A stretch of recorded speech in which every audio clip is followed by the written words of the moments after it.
Well, hello there, everyone. Welcome back to SuperStream, SuperStream 59.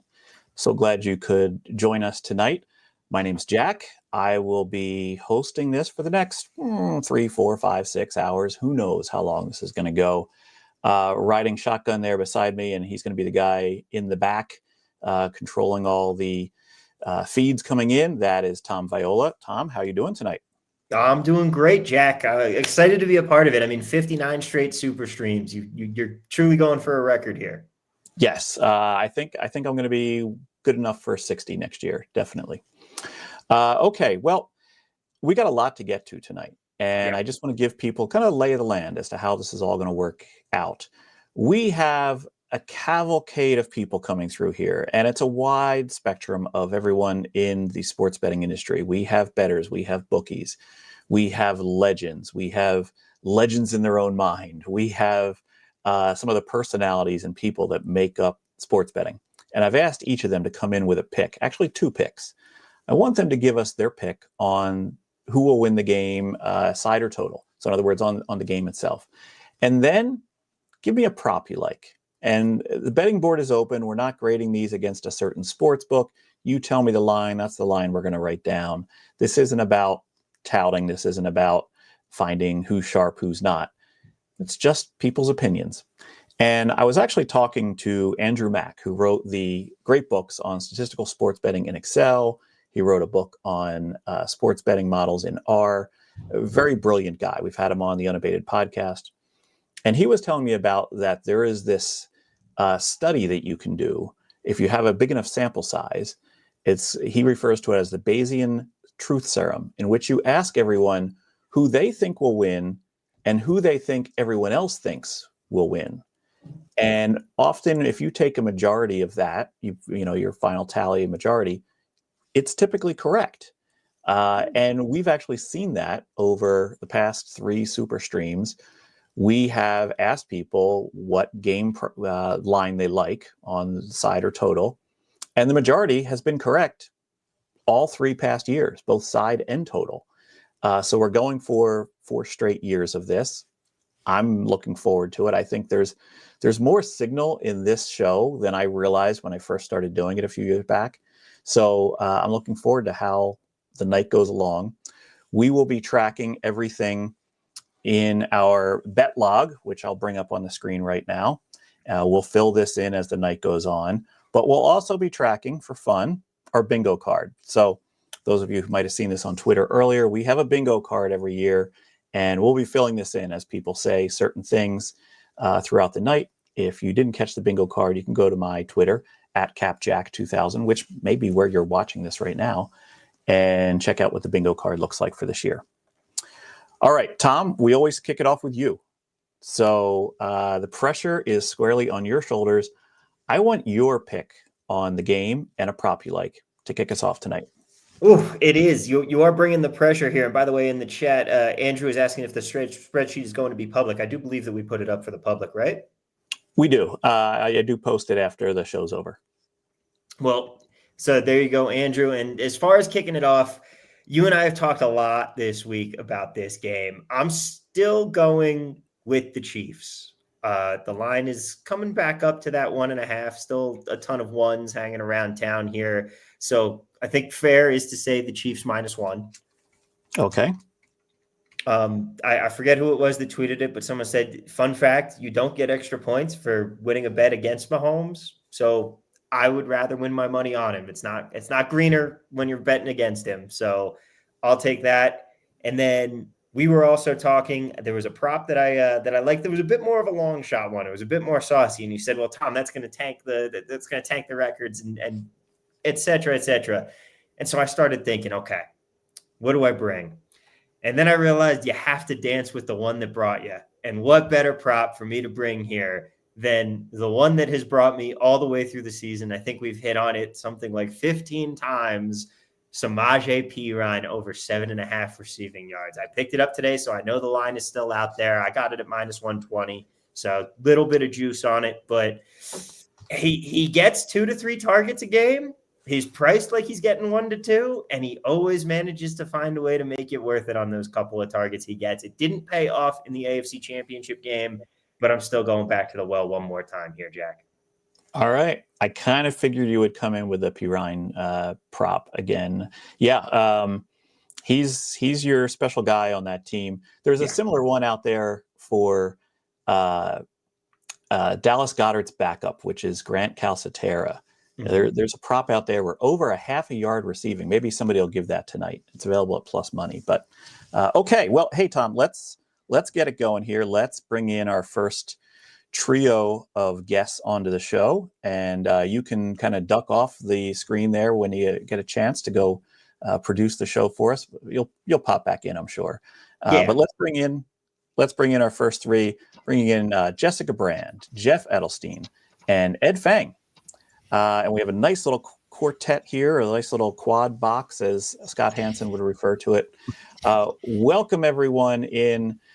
Jessica, I'm going to start with you. How are you this evening? I'm doing well. I really appreciate the opportunity to be here for that. And I'm really excited for all the opportunities and markets and really all the culmination of all the work we've done, be it top down or bottom up, and really just show it on display here tonight. Yeah. Now, those of you who might not be familiar with Jessica, very good Twitter follow. She's currently a free agent. She's worked at sportsbooks. She's worked at sports leagues, and currently looking for her next landing spot in the sports realm. But if you want kind of unique stats and unique information that you don't get everywhere else, Jessica's a good follow. So, Jessica, with that said about you, I'm kind of curious as to the prop you've come up with and who you like in this game, side or total. Kick us off with your play. All right. Would you prefer the prop first or the core first? Let's go with the game first. Yeah, I think so too. So I went with Eagles +1 at -109 from Bookmaker. If you have STX in Ontario, that is a better option. But I'm not Canadian except by blood. So that is not viable for me. I think what I found is where Mahomes gets a lot of time to throw, not by sacking him necessarily, but having time to throw and you frustrate him. Did you know that Mahomes is only 5-10 when he has 3.2 seconds or more to throw to find his receivers? And really, this is an example of what Vic Fangio's done all season. His defenses have given quarterbacks 3.24 seconds time to throw, including the playoffs. That's the third slowest in the NFL. Now, in the playoffs alone, that has jumped to 3.32 seconds. Now, basically, we're going to know how quickly this works immediately, which is funny because it's time and it's quick. Of Mahomes' 26 losses, 3.15 seconds has been his average time to throw in first halves. So we know pretty quickly. It's 2.92 in wins, and it's been 2.49 this postseason. And really, this is going to correlate to my prop, which I haven't said yet, but there's part of it too. When he takes more sacks, hint, hint, he tends to throw a little bit slower. The other side of this to me is, of course, the offense. What is Jalen Hurts going to do? Jalen Hurts has improved against the blitz, and we talk all about the Spagnuolo blitzes from really a scheme perspective. How about the fact of what he's done this year versus last year and what Kellen Moore has done for him, who's going to be with New Orleans next year? In 2023, Jalen Hurts was 23rd in EPA per dropback at negative 0.07. Now, this season, that's jumped all the way up to 0.25 positive. And that's a jump from 23rd to 7th best. I think there's a lot of plays exemplifying this. I expect to see really some cover 7 looks that really Alabama used to run. That's one of Nick Saban's staples if you talk about the schematics of it. So he's faced it a lot of times. He's talked about how you beat it consistently. It's interesting to watch what he did with running backs historically facing that type of defense. I expect to also see a few numbers outside the passes. So what's interesting to me is that Jalen Hurts had the second highest percentage of passes outside the numbers at 54% across regular season and playoffs. And in the regular season, the Kansas City Chiefs allowed a pass rating of 120.2 on such throws. That's the highest in the NFL. So again, a lot of aspects to me, and I don't want to focus on Barkley. We're a smarter and a sharper community than to say the running back is going to make the difference, who's worth maybe half a point if we're being generous. I agree. So what is your prop play then? So my prop that I found at circa at plus 315, believe it or not, that kind of a long shot, but it's a long enough, is that I found Milton Williams over half a sack or to record a full sack. Now, the reason I did this is I was trying to find the two technique. When you talk about two technique in football, schematically, that's who lines up over the guard. So I went to find out who's going to facing off against Mike Caliendo, who, like Frank Caliendo does impressions, but Mike only does an impression of a lineman. I don't think he's very good. He came in the Cleveland game starting in mid-December, and that's when we started to see him get snaps. And that's when we started to see Tooney move to left tackle. Kansas City has allowed a 9.0% pressure rate since this change. It's fourth highest in the NFL. Caliendo's last 4 games, it's a small sample size, but again, he's kind of new to the line, so we're dealing with a small sample. But this includes the playoffs too, so it's important. 13 pressures allowed, 6 hurries allowed, and a 38.0 Pro Football Focus reference grade, if you value that. But then this matters because Milton Williams is going to be the guy that's probably covering him.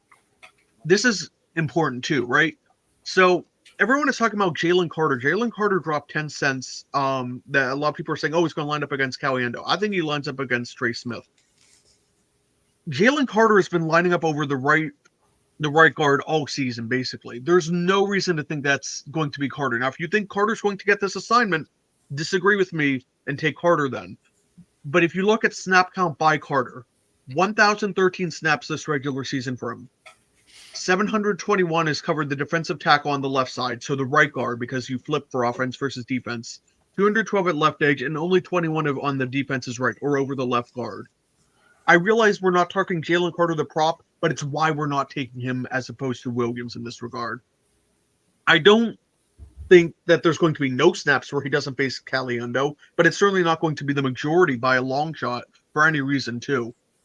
The other thing, too, is that Philadelphia runs right light boxes, which is defined as less than 7 defenders in the box. That's 69.6% of the time, including playoffs. In just playoff alone, it's 76%.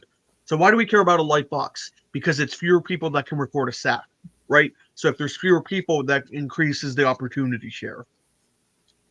So what I found, if you want to take the Carter play, you can arb a little bit with Hard Rock, basically, at 185 to the over, 165 to the under.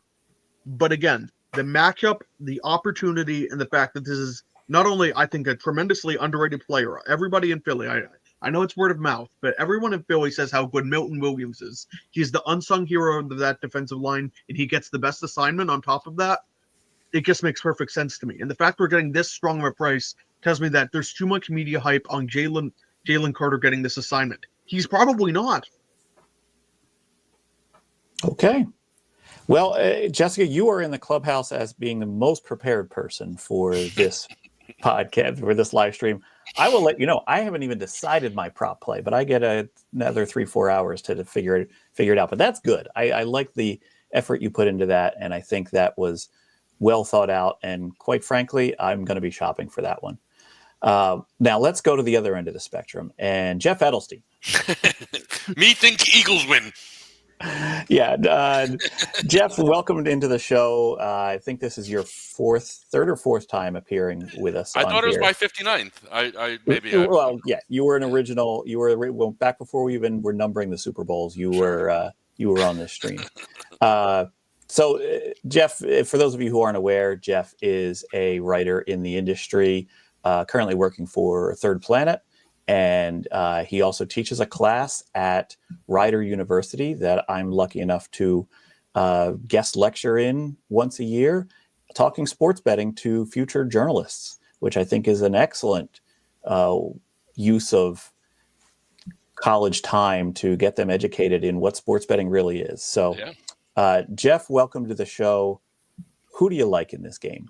Yeah, I've been flip-flopping all week. I think so. Jessica, nice to meet you. I am nowhere. I didn't even understand half the words she was using. So, but this is where I've been sitting on this. I think the Eagles seem to be a better team everywhere except quarterback and coach, right? And to me, that counts for so much. I think the Chiefs are coming in. Mahomes and Reed are coming in cool. I think the pressure is more on the Eagles than the Chiefs in this game.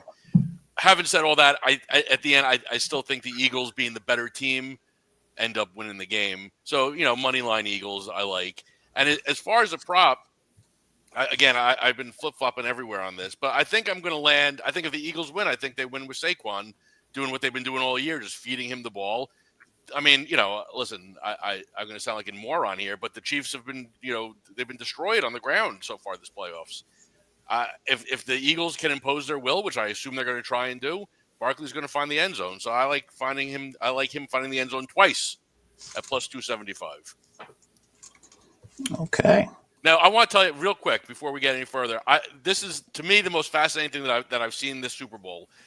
I took like Hayden Winks at underdog. He does 90. I don't know if you saw this. He did 99 stats, right? So I started with that, and I've collected as much as I can, probably about 500 or 600 different data points across people's articles and whatnot. I plugged them all. I plugged everything. I just took it all, plugged it into ChatGPT, plugged it into Claude, plugged it into Gemini. All right, a billion data points, right? I just said you figure it out. All three of them came back 27-24, 2 for the Eagles, 1 for the Chiefs. That's a little, and on top of that, that 27-24 number is exactly 51 is exactly where the books land as the most. 27-24 is the most, lowest odds for the score. Yeah. Now we can say blah blah blah this, blah blah blah that, but they're cut off from the internet. These chatbots, right? So they have no knowledge of what's going on this year in football except what I fed to them. All I'm saying is if a game ends up 27-24, I may just, put my tinfoil hat on and call it a day. It would be proof we're living in a simulation. Yeah. It would be close to it, right? Yeah. What are you drinking there, Jeff? Little Johnny Walker. All right. It's a tradition. I mean, I got to come out into this thing a little sauced because that's, I usually come on later in the night, but my wife, we got the kids home tonight, the ice storm coming here. She's threatened to trade me for Luca if I don't get in for dinner around 7:40. So just know that. All right. Well, Jeff, I appreciate that. For those of you who might have missed Jeff's picks there, he liked the Eagles on the money line. He liked Barkley 2+ touchdowns. That's aggressive, but we'll take it. And those of you who are here for Jessica's play, Jessica over half a sack for Milton Williams, plus 315, I believe was the line you said, Jessica, for that was at Circa. Yep. Yeah. Okay. We'll mark it down as that. And okay. Well, waiting patiently there is Ed Feng. Ed, welcome to the show. Those of you who might not be familiar with Ed, he runs the Power Rank, and he puts out a great newsletter, which always has actionable items in it. And I think I get it in my mailbox, and I always kind of at least peruse over it whenever I see it pop in. So I think it's something that is very useful. Ed, welcome to the show. Thanks so much for having me, Jack. I'm sitting here in Ann Arbor, comfy with this nice Detroit Lions sweatshirt that I bought the day of the Washington game. So I'm doing great. Well, it's at least it's not old and tattered, and you hopefully have a few more years to wear that proudly. We'll see. Hopefully. So Ed, start us out with what is your play on the game? Right. I mean, so my NFL spreads model is really good. It has Kansas City by a half point, not showing a ton of value. And I would not bet against Patrick Mahomes. Gun to head, I would probably bet on Patrick Mahomes. And we'll get into him a little bit more later. I do not really handicap NFL totals, but at some point this week, I realized the total was 48.5 and just thought that's just way too high. Philadelphia's defense is excellent. Kansas City is a very good offense, but they're not very explosive. Haven't scored a ton of points this year. I think Philadelphia is going to be able to contain them. And I really don't trust Jalen Hurts to throw the football against Kansas City's defense. I think if they're going to get a lot of points, I feel like Saquon has to play a big role. Can he do that? Absolutely. Is he going to do that? Well, we'll see. We'll see how much, his explosive runs will regress from what he, just the crazy rate that it's been over the last couple of weeks. So like I said, I don't, my NFL totals model is not that good, but it puts it closer to an NFL average, about 45. I think I like under 48.5 for a game. Okay. That's our first total play here, under 48.5. And like I said, those of you who might be just tuning in, we have a pretty good record. Majority rules on this show. So the majority has gotten it right on the side and total, the winner, the money line and total, the last 3 seasons of our SuperStream. So somebody out there is going, what happened 4 seasons ago? Well, you'll have to dig us up in the archives to find that. Okay, Ed, what is your prop play?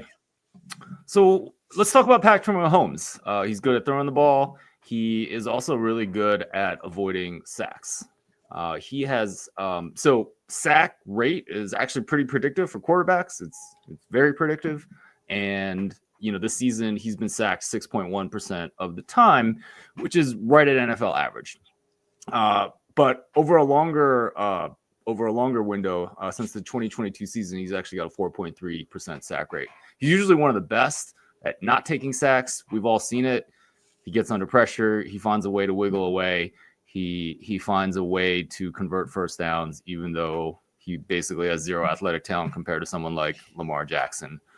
If you do a little bit of math, do some simulations, and I'm going to assume that he's got a 5% sack rate. I will consider this season more important in projecting what's going forward, but we shouldn't really throw away what he's done in previous seasons. I'm getting about a 71% chance that Philadelphia has under 2.5 sacks. I just looked up on FanDuel. I sent this out to members when it was minus 162. It's minus 170 right now. I like betting on Patrick Mahomes. I like betting on him to use his uncanny pocket presence to get away from pressure. Although I do want to say, Jessica, I was looking at Milton Williams earlier today. Dude actually has a higher pressure weight than Jalen Carter. That certainly doesn't mean he's a better player than Jalen Carter. But even if the dude is, benefiting from doubles on the guy next to him, I think I do like your play, even though I like my play too. Philadelphia under 2.5 sacks. Kind of a lot to lay, but you can find that number, and I like betting on Patrick Mahomes. I mean, a lot of people like betting on Patrick Mahomes. Some say he's the Michael Jordan of the NFL these days. But yeah, and a lot of people have made a lot of money betting with Patrick Mahomes instead of against him. But I will, before we bid farewell to this quartet, Jessica, the line has moved. You moved the line. The power of SuperStream. The line is now 275 at circa on that prop. So definitely some influence here. 40 cents. I'll take that. Yeah, closing line value. It's no Exactly, Rihanna. yeah. It's no Rihanna yet. Right, yeah, not yet. We got a long way to go. So, okay. So I'm going to shuffle the deck here. Thank you to the 3 of you for the time you spent here tonight, and some plays that I think are actually very strong. So even you, Jeff, very strong plays. And we're going to move on to our next guest because some of them have dinner reservations, and I want to make sure they get to their dinner reservations. Bringing on Chris Andrews, Roxy Roxborough. Now, before we get into talking to these two gentlemen, I want to say we have here on SuperStream a Hall of Fame exemption. And if you are in multiple Hall of Fames, as only one of our guests is tonight, and that's Roxy, you do not have to make a pick. But you do have to come with some good stories. And I feel like Roxy's always has some good stories in him. So, gentlemen, welcome in tonight.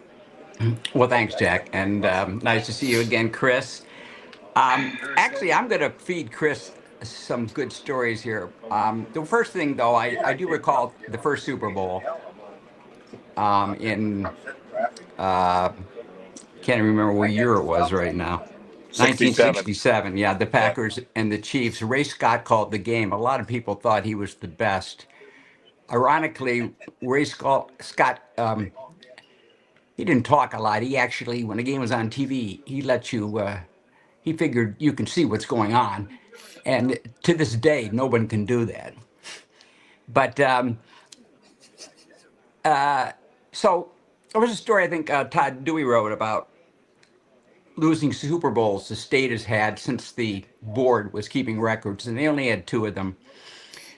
And just because the state as a whole wins, that doesn't really describe everything. The 49ers went on a rampage that destroyed Northern Nevada books for winning 5 out of 6 Super Bowls in 12 years and covering the spreads.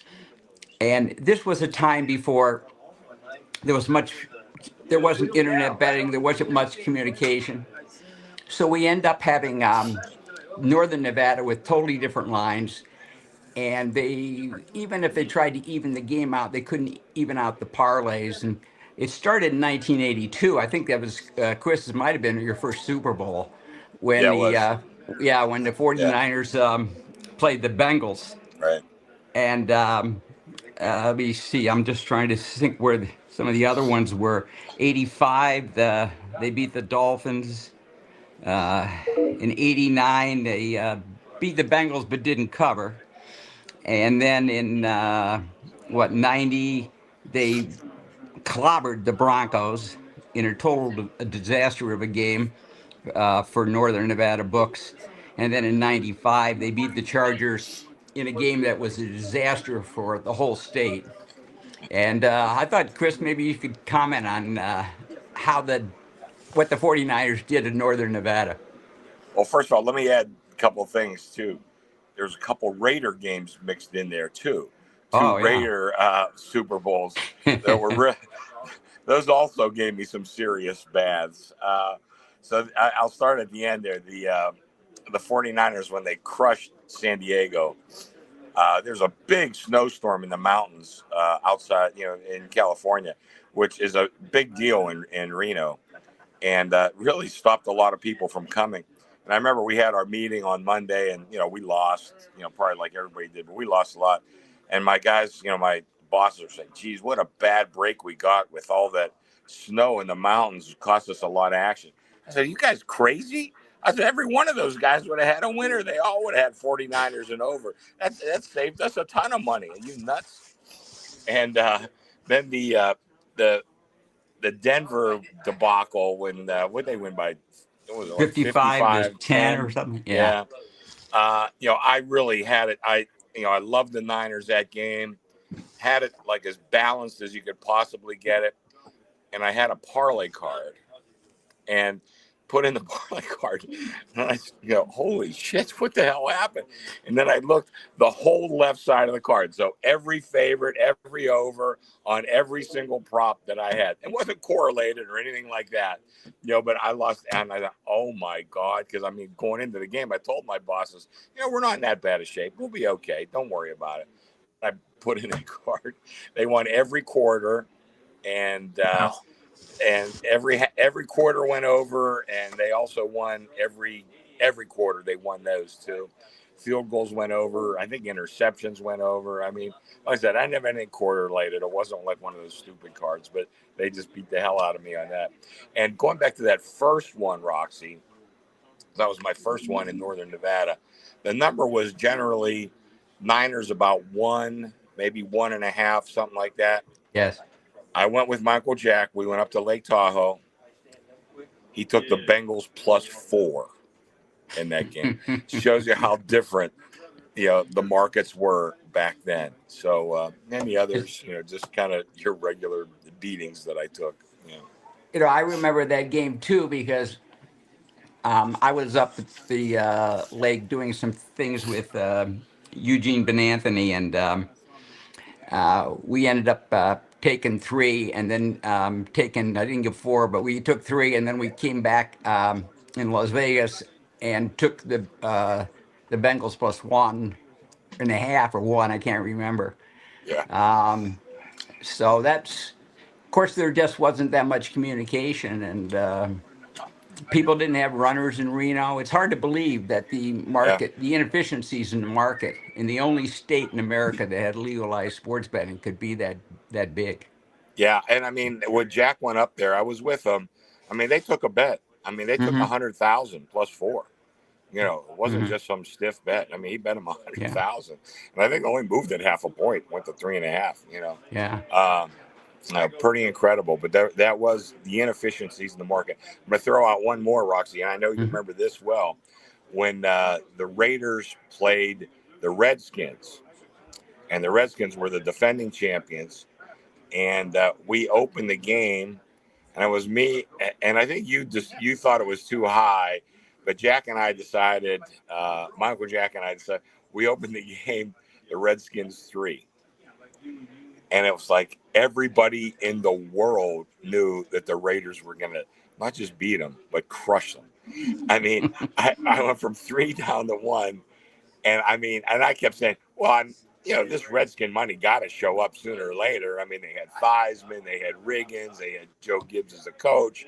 They were defending champions. And that was another one. I got absolutely murdered in that game. So that was a tough one. I can't believe I survived all those years with the beatings that I took. It's pretty disheartening when you book well the whole season. And then, of course, you have your biggest decision of the year, and you're just praying you get out of the weekend. Yeah. And you can lose a significant portion of what you made all year. That doesn't happen now because people will buy half a point from you any time on this game. But it was amazing that you could work every day of the year and try and give half of it back on one day. Going back to that blowout of the 49ers over the Chargers, that game, I remember it wasn't a very...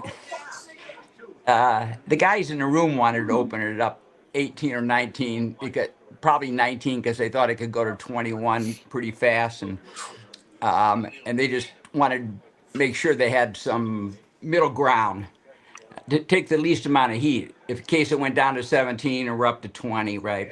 But I vetoed it, and I opened it up 17. And nobody used the 17. Everybody we gave it to used a higher number. And it did go to 21 at one time, and then it came back down. But that was a game where, and also the over and under was, I'm looking right here, the over and under was 53, and there was a dilemma what to do with the parlays.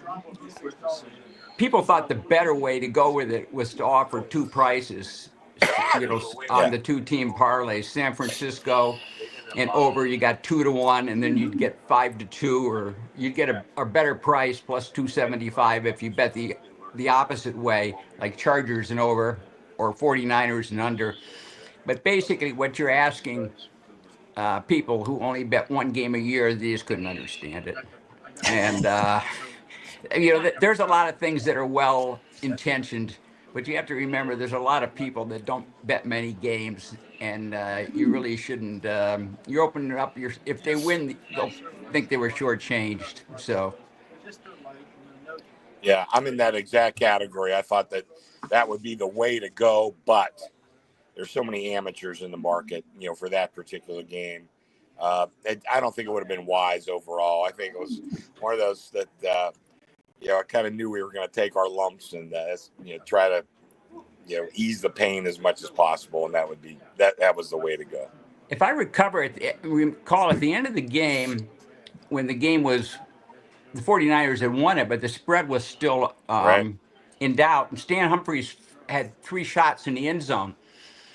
And what happened is the TV game, they didn't show one of them, and they were too busy showing the coach getting smothered with Gatorade, and they never showed the play. So we're all sitting here, we got 1 more shot.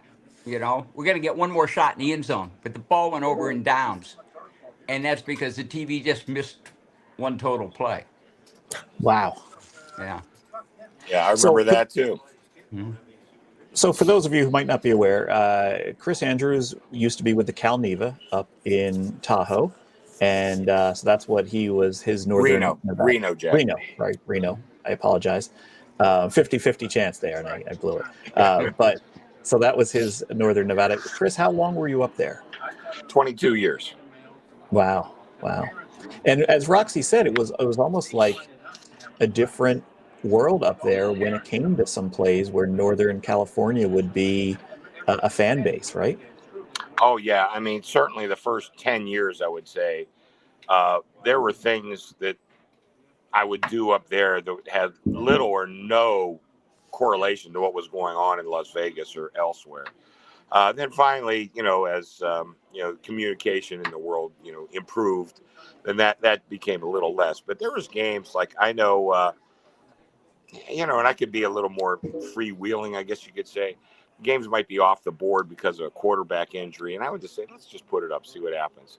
And I know if I were in Las Vegas, I couldn't get away with that, but I could up in Reno, and we had our wise guys. We had a couple of them up there, but like I said, the communication wasn't nearly the same, and it was a lot of fun. And I piss and moan a lot about the drubbing I took from the Niners and even the Raiders, but they did ask me to become an owner, part owner in the company. It was a closed corporation in '91, so I guess I didn't do all that bad. Yeah. So, Chris, you are currently in the risk room there at South Point, correct? Correct. Yeah. Now you have your eye on the counter. I don't have my eye on the counter. I got my eye on my 4 computers. Okay. All right. Because I know last year, guy that'll be coming on here later, Zack White, was kind of snuck in there while you were on our show. I don't know if he knew that, the cat's away, the mouse will play, and that's why he came in at that time. He'll be on our show later, but, let me know if he shows up at the counter, because then that's just too much of a coincidence. Yeah, I see his name pop up, and quick story about Zack, because, I tease Zack, and I really like him. I think he's a great guy. Beat me out of 100,000 that one year when the Rams scored exactly 3 points. And, it was one of those deals where the media caught hold of it. And we wound up with a really good day, even despite Zack picking my pocket for 6 figures. And Michael Gahn loved it. He loved it. So it was one of the best $100,000 investments we ever made. And I'm glad it went to a good guy like Zack. At least I got a shot at my money back, because he comes back every year and plays a prop. So, I always got a shot to get it back. Although I got to say, I haven't gotten that much back, Jack. He's done pretty good over the years. I know. Excuse me, Jack. Go ahead, Rob. Since we've got him in front of the computer, so how do you stand on the game right now? Well, I just did my what ifs probably about half an hour ago, and the money has come. I took 100,000 under 49, and went to 48.5. But I'm back to 49. I mean, you could see the public is just overpowering the wise guys. The wise guys are definitely on the under. I'm not very big on totals, but I respect the wise guys who have betted under. But the public has just overpowered it. So right now, my best scenario is Chiefs and under. That's the best scenario. So we got more money on the Eagles for sure, but that's starting to even out too. A lot of Chiefs money is starting to show, like certainly in the last, I'd say 6 to 8 hours, something like that. Interesting.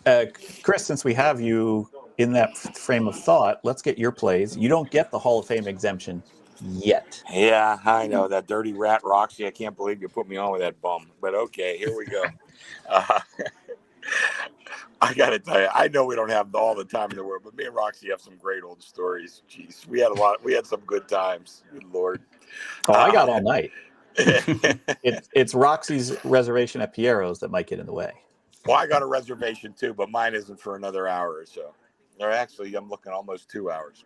Not a Pierre. Del Mar Deli takes reservations? Not the Del Mar Deli, Tom, but I am going to Don Vito's, the Italian restaurant tonight, because I don't want to be too far away from anything that's happening. Pretty good restaurant. I got to admit, It's not quite up to Piero's, but it's pretty good. Anyway, for my side, I am going to take Kansas City. I'm not quite as detailed as Ed Feng. And I always say I have a math. I don't want to call it a model, because if I showed it to Ed Feng, he'd laugh at it and say that's not a math model.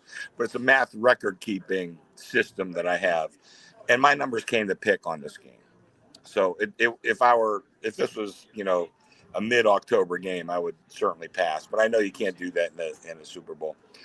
I kind of agree with what one of your previous guys said. It might have been Ed, that if you look at the roster, the 53-man roster, I think Philly clearly has the edge personnel-wise. But you look at a couple matchups, and of course, it gets beat to death. Mahomes, everybody knows Mahomes and what he is and how he's done. But to look a little deeper, I think you look at Kellen Moore against Steve Spagnuolo, and I think Spagnuolo has a pretty good advantage. Then you look at on the other side, you got Fangio, who I really like. I like Fangio an awful lot. But he's going against Reed, and I guess Matt Nagy is technically the offensive coordinator, but everybody knows it's Reed who designs that offense. And I think the coaching edge has to go to Kansas City. And we know the quarterback edge, Mahomes against anybody, is going to go to Mahomes. And I followed Jeff Fogel. I don't know if how many people know him. I love Jeff's work, and I get Ed's newsletter too. Ed does fantastic work. But Jeff's kind of been on, showing that Kansas City just has a way of winning these games. They don't wow you statistically or anything like that, but they do have a way of winning these games. And again, I'm just kind of telling people what they already know. But in a game like this, I think it could come down to some key plays. And I think Mahomes and Reed and Spagnuolo would have a slight edge there. So I am going to go with Kansas City as far as my selection for the game. All right, you want that on the money line? Yeah, well, I got -1, so let's do -1.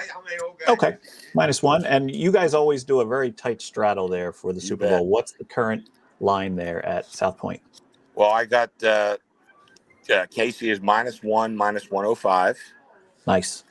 And then the money line, straight up money line, Kansas City's -110, and Philly is even money. So, Roxy knows Michael gone, and this is the way Michael likes it. Bring in the people. And, I mean, there's a lot of stuff going around the internet today about, how guys are, having trouble filling their rooms. And I mean, big places, Caesars, Bellagio, blah, blah, blah.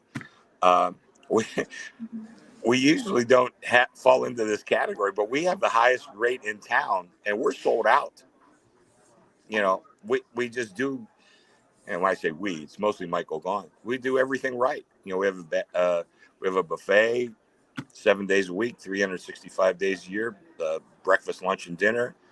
Reasonable drink prices. And I posted some of the menu items that we're going to have in our Super Bowl party, which is free, by the way. We have a couple special invited only parties, but the party that's open to the public, it's free with extremely reasonable prices everywhere, from drinks to food to whatever, and that's the way Michael likes to do things. And I kid him, every once in a while he'll complain about, how much this cost me, and I just look at Michael, seems to have worked out okay for you. So, and I think that's the truth. And so that's what we do here at South Point, and that's reflected in the way we run the sports book as well. So I just want to bring in customers. Absolutely. It's always a good time at South Point, and I really feel it's almost like old Vegas. You always feel like you get your money's worth. Yes. And it's a good time. Let's get your prop play here, Chris. I didn't want to go too chalky because there's a couple that I did like, but here's one maybe a little counterintuitive because I just picked Kansas City. But I like first downs. I like Philly, and I'm going off the number I have on my board. Philly -1.5, +110. They have more first downs than Kansas City. And I think if you look at Kansas City overall, they're not a great ball possession team.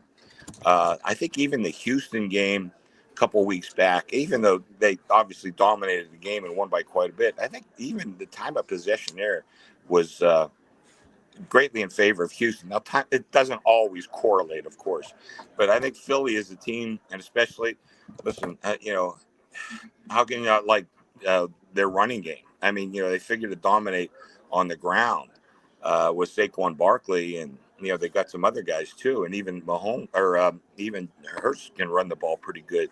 So I think Philly's going to out first down them. So I got a -1.5, +110. I like that prop. I think they do that. And, there's some other things that go along with it. Like I said, I didn't want to get too chalky, but, and that's not chalk. But laying 1.5 +110, that's going to be my prop. Philly, more first downs. Okay, that's great. Roxy, you sure you don't want to make a pick here, huh? No. I'll be in line tomorrow betting baseball totals for the season wins, and there's a reason for that, because nobody ever turns you down. If the limit's 3,000, but you're in the Super Bowl line, they don't have time. They just hit the press whatever the button is, approve button, approve button, approve button, so I can get down for double tomorrow. That's great. Pretty That's sick, great. huh? That dirty rat. You know what? Jackie's 100% right too. That's what's going to happen. So that's great. I'm gonna bring in some more guests. You gentlemen are welcome to stay as long as you want. Tom has a little what? Yeah, real quick, Chris, Roxy, great to see you guys. But Chris, I feel you'll appreciate this. I'm actually up in Lake Tahoe for the Super Bowl this year. Yeah. And I just got done before we were on the show. We were headed back from the mountain, and we made a little pit stop in the Crystal Bay Club parking lot so I could just be on the Nevada side and get some bets in real quick to just get done for the game. Very good. Well, me and Roxy made that trip many times. And too bad Artichoke Joe's doesn't still available. We don't remember any of them, but we made it many times. Yeah, I know. I don't like to brag about that either, but yeah, we did a lot of that stuff too. Anyway, those were the days, huh, Rox? But that's close to 40 years ago, I think. Hey, we're having a good time now. Yeah, I was going to say, I think we're doing okay. So. Bring on the next crew here. It was nice to see you guys. I'll see you, Rox. Yeah, and I'll listen to the next guys. Oh, you got another Pittsburgh guy coming in. I'm going to unbelievable. A Pittsburgh guy, and is that Everson over there? And Patrick Everson. That's right, Everson. I'm going to listen. All right, guys. Thanks a lot for having me on, Jack. Roxy, I just saw you the other night. I'll see you soon. Okay, take it easy, guys. Bye. See you, Tom. Bye-bye. All right, see you guys. All right. So great. This is great. Got a new crew coming in the door here. One of them spends a lot of time with Chris Andrews because he's the host of Sports by the Book at the South Point. For those of you who might not be aware, South Point streams a very informative show each. How many times a week are you on, Jeff? I'm on 5 days a week. The show's on all 7. So you can get us every single day of the week. Alex White is there. Kenny White is there. Of course, Chris, Jimmy, and Vinny were on with me yesterday, and Jeff Whitelaw was there with us as well. So we had a heck of a show yesterday. Yeah, it's a can't miss. It really is. It's that classic. They're just talking sports betting. You know, it's not all this song and dance. It's just pure sports betting. So really enjoy tuning in. Another guy that knows a little bit about hosting shows is Dave Sharapan. Dave, welcome back. It's been a couple years since I had you on the stream, but I know you always bring a lot of informative stuff. So I'm glad to have you back on here tonight. Glad to be here. Yeah, the last couple of years I've been traveling back, usually from Media Row at the Super Bowl. And, you know, we had West Coast Super Bowls 3 years ago, LA, 2 years ago, Phoenix, last year, home game in Vegas. So Saturday was a little bit tough, but this is great. You get everybody, you know, you get the whole band back together. All the gambling stories come out. All the plays come out. I brought my baseball because you told me I was following Roxy. I seen Roxy do it for years with the baseball totals on Super Bowl Sunday. I've taken Roxy's bets here in Vegas on Super Bowl Sundays, and it's usually more valuable than anything that we're going to say tonight on here. But, yeah, those guys and Chris, I absolutely love. Dear friend, gave me my first job here in Vegas. My first Super Bowl working at a book in Vegas was with Chris at the Golden Nugget in 2004. So I remember that one very well. Okay. The brief Chris Andrews Golden Nugget period there. Okay. Yeah. It was fun. All right. And then the other person down here in the corner, definitely not a person that stays in the corner because this man is the hardest working man in Las Vegas. Everson in a corner. I always say that. Patrick Everson, welcome to the show. How are you, sir? I'm great. Thank you so much for having me back on this, Captain Jack. I look forward to this every year, and not even so much for just me getting to be on, but just to sit and listen, which I guess Chris and Roxy are probably doing now, to hear Chris talk about how Zack White zapped him last year when Chris was on SuperStream back in his office, and Zack White's going to the counter and putting the hammer down on some bets. That's a great story. And then to hear Roxy say, yeah, while they're taking Super Bowl bets tomorrow, I'm going to be in line betting baseball bets, and they're just going to hit approve, and not even look. I mean, those are great stories. You just can't, the stuff that Chris and Roxy, the stories that they can bring, it's just, it's a joy to listen to. So I appreciate you having me back on this year, and obviously hanging out with Jeff and Dave. And Dave's been a big help to me over the years too. So I appreciate it. And we've been together on some Super Bowl Sundays in some books. We certainly have. We were also there for that Final Four game between Gonzaga and UCLA at the Superbook. Oh my gosh, that was amazing. Holy cow, that was one of the most amazing moments in a book ever. And Jeff has been kind enough out of that great studio that you alluded to, Jack. He lets me sneak in there sometimes on football Sunday afternoons to get some work done between when I'm doing videos. So I'm grateful for Jeff's hospitality as well as his work. The one thing I really appreciate about the Vegas sports betting scene that I have not seen in other jurisdictions is it's so collegial.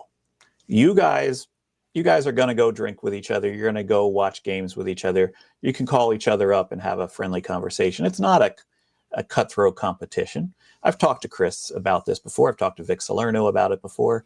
No, it's always been that way. It's always been, it's very collegial. We're just, we're doing the same. We have the same job. That's our common bond. And, I see it all the time, Patrick, when you posted about Rosemary's retirement party the other night. All the luminaries showed up from all the different properties. See it with Spanky's Bet Bash and the sports gambling Hall of Fame dinner. Everyone shows up to honor each other. So it's good to see that. I won't argue with you. I think it's phenomenal. Okay, so we're going to get to your picks here because I'm already like 15 minutes behind schedule. I apologize for that. Well, Jack, you have time for Gill's technological foul-up stuff. Right, yeah. That's a lock. Can we put that on the prop, Parles? Can that be our prop bet? Because that's exactly minus 2,000.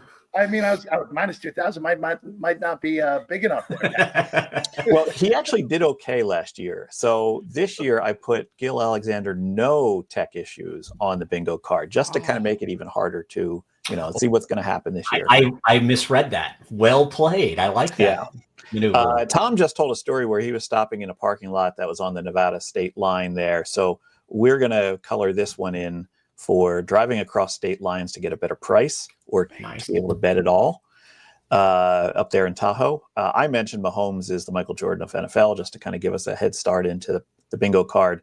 And of course, Roxy's the center square because Roxy always brings great stories and a great personality. So, okay, I'm looking over the list. I don't think there's any others that have been checked off yet. So let's get to some picks here, gentlemen.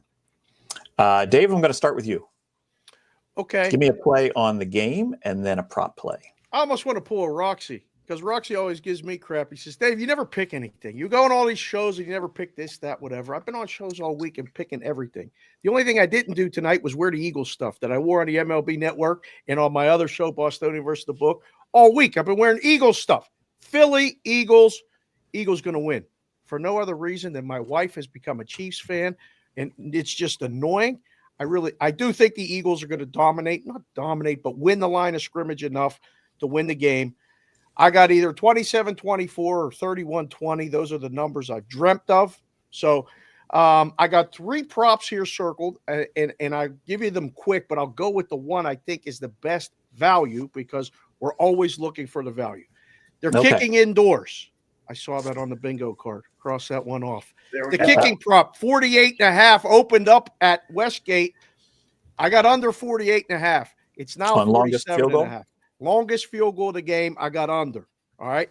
I don't think that the Eagles are even going to try one of 50 yards or more. And the Chiefs are only going to do it if they have to. But we're not going to use that one. The other one that I absolutely love and have bet every single year since I moved to Vegas. Before, we didn't do this stuff when I lived in Curacao and booked the games down out there offshore in the Dominican Republic and all that. The shortest touchdown of the game is 1.5. Under, Jack, you talk about it on Unabated and all the other videos you do. The value has been sucked out of that prop. It used to be at least tolerable on the minus. Under was minus 150, minus 160 range. If you go to get it now, at least down at the Westgate, it's minus 180 or 185. That's a hard pass. So my prop is going to be this. First touchdown of the game. Kids love the touchdown props. It's not an individual player. The first touchdown of the game will be either A, a passing touchdown, or B, any other.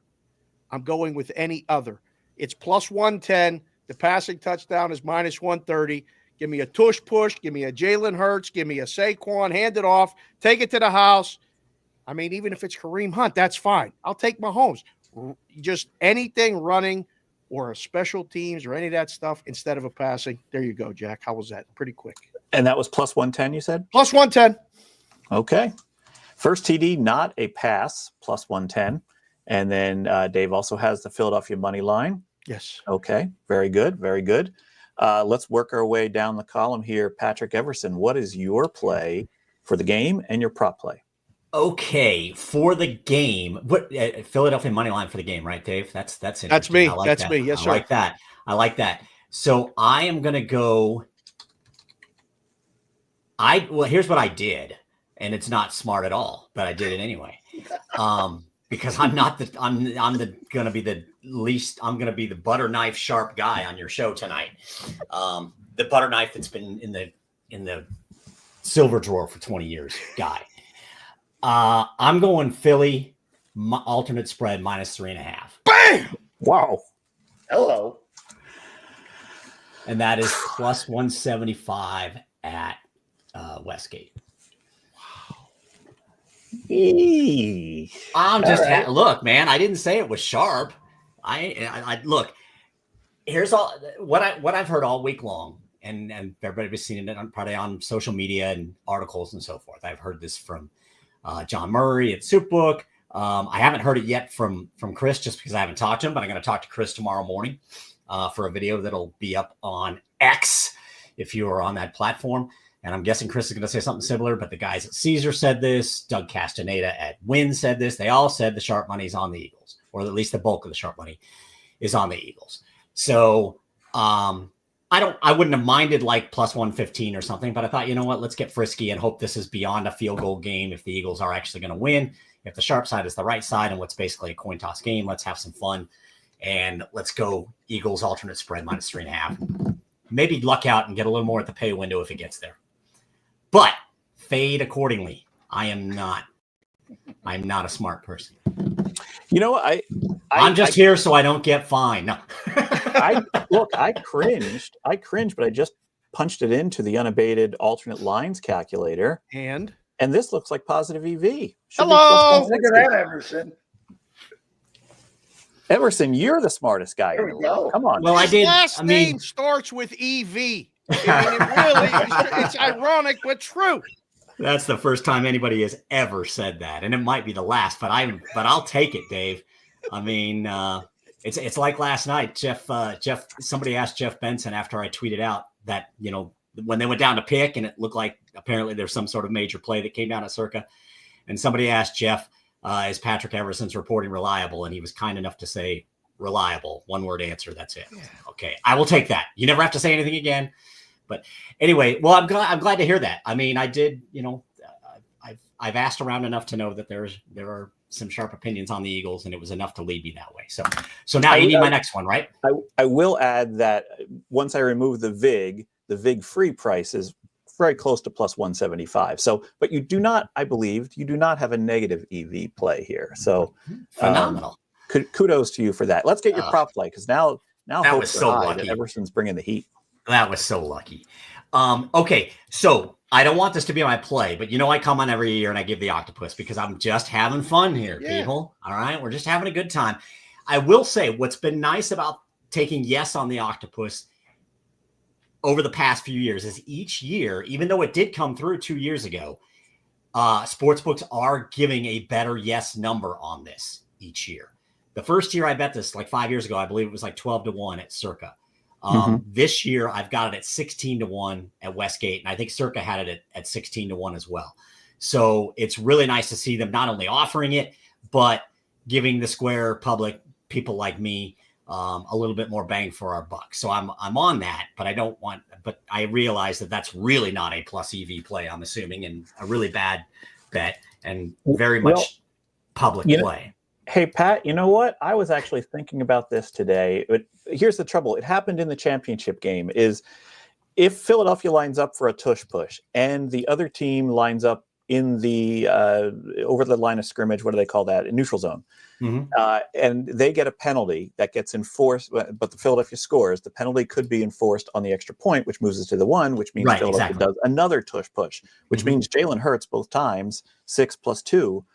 So there's a path here, a narrative here that normally doesn't exist for this octopus bet that exists this year. And I got it 2 years ago at I believe 14-1, which was great, and we all went bananas. There's video documentation on X. So no, I that's why I was really glad to see with the same two teams in that same kind of scenario, Jack, that the number was better. So I'm happy about that, but I don't want to be that square with this. So what I will give you, and again, I didn't get the best of the number here, but I feel good about it just the same. When I was out at Superbook, when they did their props release a week plus ago, I run into Rufus and I run into Bill Krakenberger, and FrankB is there too.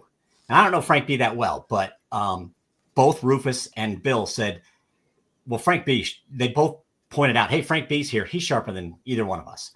And I'm like, okay, well, I'm going to talk to FrankB a little bit just for some content. And he was like, he loves the Pacheco. At the time, he loved the Pacheco props. He felt like Pacheco was undervalued, underpriced. So there was an advantage to Pacheco props. And I'm pretty sure he took Pacheco's first rush over 3.5 yards, over 2.5 yards, and got a decent price on that. By the time I got around it, I wasn't able to get 2.5 yards, but I got over 3.5 yards at +135. So that's what it is. Isaiah Pacheco, first rush, over 3.5 yards, +135. Let's see what happens. Nice. Okay. What was the line again? +135. +135. Okay, cool. Got that in there.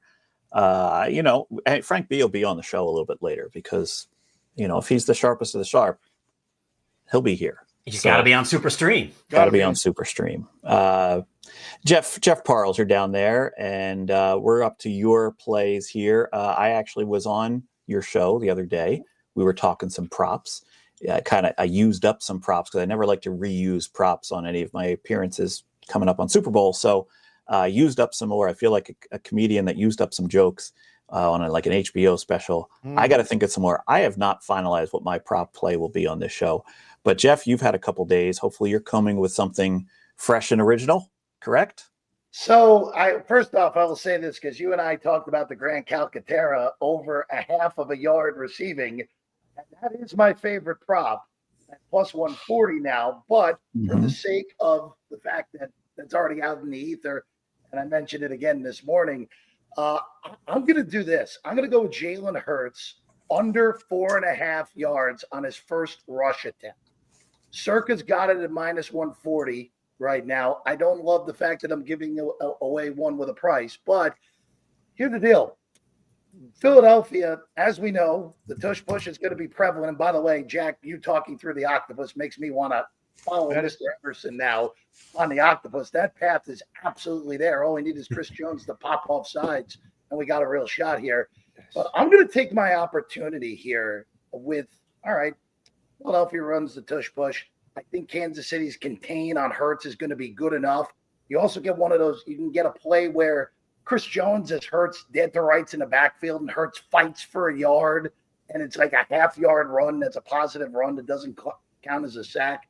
I thought that number was pretty high on under 4.5 at 4.5, so I'm going to go under that. That's my prop here. And also, too, I was fully prepared, actually, Jack, to give you the one that our boy Viola did. I think Samaje Perine has a day in this game. I talked to Iron Eagle on the show 2 weeks ago. Asked him because, look, a random Kansas City Chief has shown up in all these games. Last year, it was McCole Hardman caught the game-winning touchdown. 2 years ago, Sky Moore caught a touchdown. Kadarius Toney had a huge game. Toney's been laughed out of the league since. And then in retrospect, look, Damian Williams at the time wasn't random, but now 6 years later, that looks pretty random. Damian Williams should have been the MVP of that Super Bowl if the voters got it right. So to me, Perine or Gray or Watson or Hopkins even, one of these guys, one of these random Chiefs is going to have a day. So I like Viola's pick of over 7.5 receiving yards, especially at a plus price if it's available on P-Run.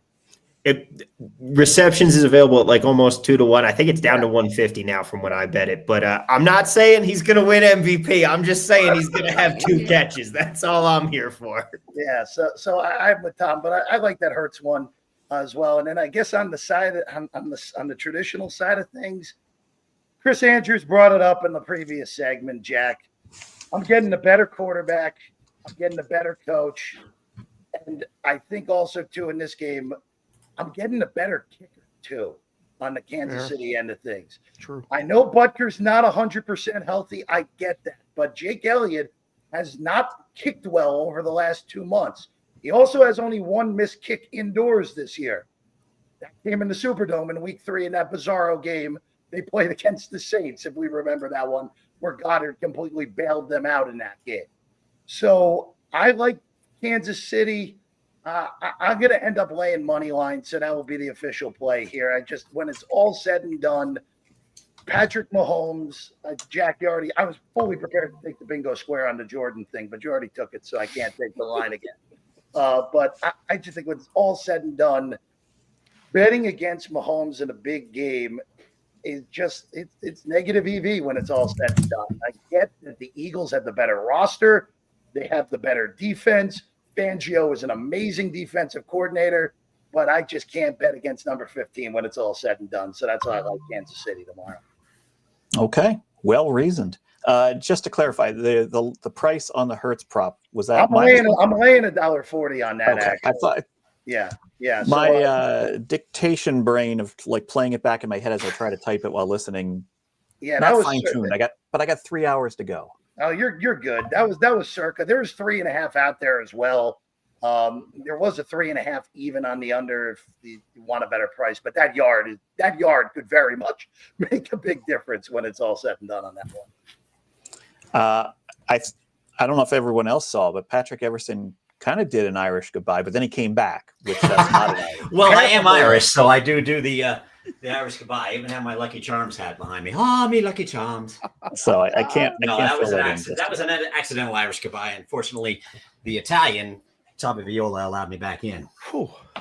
It might have been a tech issue, a Gill Alexander there. So, Pat, you got me worried. I thought I kicked you off. No. It was my fault. I was trying to join the chat because there's a bunch of fun people lined up in the chat, and I was trying to get in through my Google account and it wasn't letting me, and then I accidentally hit a button where it not only didn't let me, it just said, "You're gone. We're just kicking your ass out of here." I wanted to reply and say something nice to Jessica Brand, who's just lighting up the comments with a bunch of really nice things to say, which is really kind of her.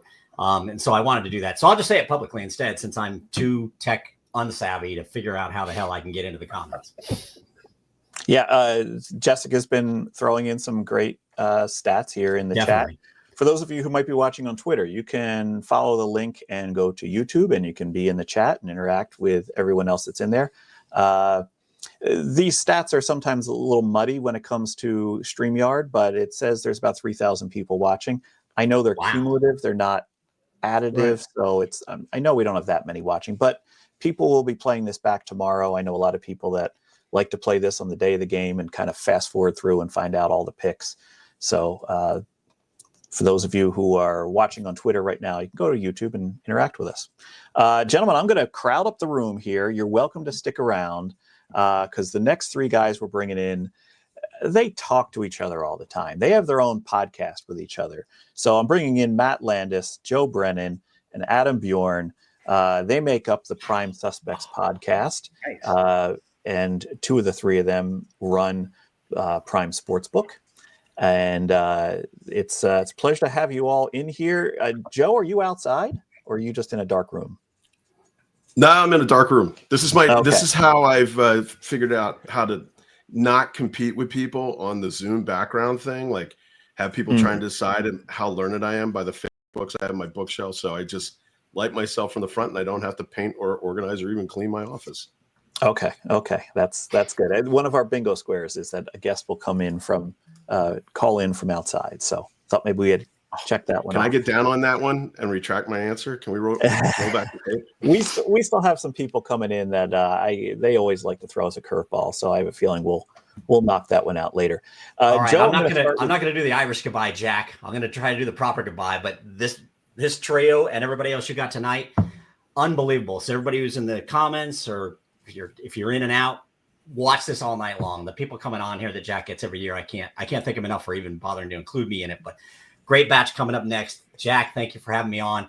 I got a killer concert I got to go to tonight, and I got to call Scott Shelton over at Benham Jam, Nevada before I go. So good luck, Patrick, everybody. Patrick, yes, 10 sir. seconds. I am still thinking about those Telluride Brewing beers you brought to our share at Bet Bash. That Tangerine Blonde was excellent, so I hope you've got some on hand for tonight and tomorrow. I think I may have a little bit left in the fridge in the garage, so where I try to stash the best stuff, especially when it's not so hot outside. So, but yeah, I'm glad you liked it so much. I would relay that. If for everybody who doesn't know, my nephew is a world-class brewmaster. He's won gold medals at the Great American Beer Festival and also at the International Beer Congress. And Matt obviously is very much a beer. Matt Land is very much a beer connoisseur, and he thinks my nephew deserves those awards. So that's kind of cool. Pat, what concert? I'm going to see the Ocean Blue tonight. 80s, 90s alternative act. There are a lot. If you like the Smiths and the Cure and Cocteau Twins and Echo and the Bunnymen, if you like those kind of bands, you would love tonight's show. And I'm going to go, and I'm going with my wife, and we're going to have a great time, and it's going to be awesome. Enjoy. So you guys all enjoy. Patrick. Thanks a lot for having me. Thank you. Okay, Joe, I'm going to begin with you. Let me just guess. So we're going to ramp up from like sharpness. So we're going to go from like dull edge to, Maximus here, who's a double-edged sword, right? Well, here's my question to you. For the national title game, championship college game, you got the ability to have your book need the team that you actually wanted to win. What's it look like tomorrow for you? I mean, unless something radically's changed, I think we're still on Philly, right, Adam? No, you need KC. All right, so fuck. That was great. New Jersey is definitely heavy on Philly. There's a little bit on the other side on KC and Ohio, so it should balance out. Yeah. We're trying to balance it out for you anyway, so you can at least cheer your team. But it looks like don't do anything of the sort. I mean, I got a hat for you, Joe, if you need it. I got a Kansas City hat. If you need it, I'll tell you where to send that. I mean, Joe won't be able to go back to his roots if he was wearing a Kansas City hat, but maybe that's what his pocket would need. That's unfortunate, but I kind of figured it would be that way. It seems like there's a lot of sharp money coming in on Philadelphia at this point. Not to influence anybody's pick on the game, though. I think there's been some very well-reasoned picks here over the course of this last hour that have kind of got me changing my mind a little bit. So, Joe, how is everything? We had you guys on a year ago. You were just in Ohio. You weren't yet to New Jersey. Now you're in Ohio and New Jersey. A year on from the last time we talked on this SuperStream. How's everything going at Prime? Look, it's all still a big ramp up. We're still trying to put a lot of things in place to go beyond what our current audience is, which apparently is every sharp knife in the drawer. All the guys who are getting booted out of FanDuel and DraftKings and everything, they're coming to us. All the arbors, everything. So, it's been a heck of a season, but I think, we certainly have a much more solid base. And every time we come up like in the green, even like plus $1, it's parade time around here. Because when you look at like what Adam and the team are dealing with here, it's every sharp guy out there. It also kind of belies this whole notion of, well, the other companies couldn't possibly take those guys because it would just train wreck all their liquidity. And they're tough on us, but they certainly haven't put us in any position to turn the lights out and close up shop. So I think, we're doing pretty steadily. We have Kentucky waiting in the wings. You have Adam now opening up with Planetech and the Beckrist brand in Arizona. there's a lot of good things here on the horizon. Yeah, absolutely. The software has been getting better as I've used it over the past year, and the offerings have been getting more expansive. So kudos for you for that, at least here in New Jersey. Joe, I kind of hope I know what your pick is for the game, but let's hear you say it. All right. Well, yeah. So it's going to be the Philly money line. Right now at Prime, we're currently at plus 103 on the money line. When you look at right now our spread, Philly's still getting the point, but it's minus 110. For me, I guess I'm having a little bit of faith in the fact that only one Super Bowl game in history, the Scott Norwood game in '91, landed on one. So it's a little expensive, I think, to be buying points in this situation and be a total homer. So I'm going with the Philly money line as my main market bet. Now, to be contrarian though, and show I'm not a total homer, my prop is probably not going to be too popular with the guys formerly of the 700 level, and that is Saquon Barkley first rushing attempt over under 3.5, and I'm taking under, which is at plus 121 right now, simply because absolutely I would expect Spags and KC to have everybody and their mother up on the line that first play from scrimmage that the Eagles are on offense. And the one thing when you watch the Birds week after week after week, is Saquon starts these games slow, and usually like the first quarter or so, it's very modest. And then except for his first run against Washington, not modest at all. He has, for the season, his average yards per carry was 5.8. He's slightly a tick above that for the postseason. Obviously, that's hugely influenced by some of those really long 60-plus yard runs that he's broken off here.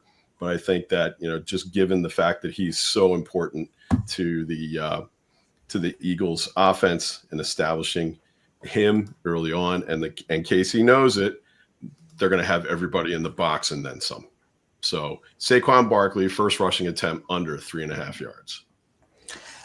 Joe, you may be happy or not to know that, yes, I agree with that play. That's a play that I made myself. So, I feel smart. This is the smartest I've felt all day. Yes. All right. Good. For a lot of the same reason you gave.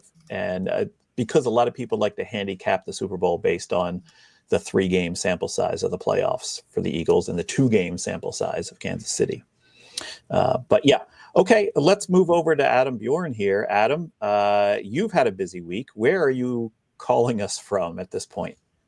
Currently, I'm back in Michigan. Okay, all right. How was New Orleans? Because I saw you were down there. Yeah, first time being in New Orleans. Definitely will head back.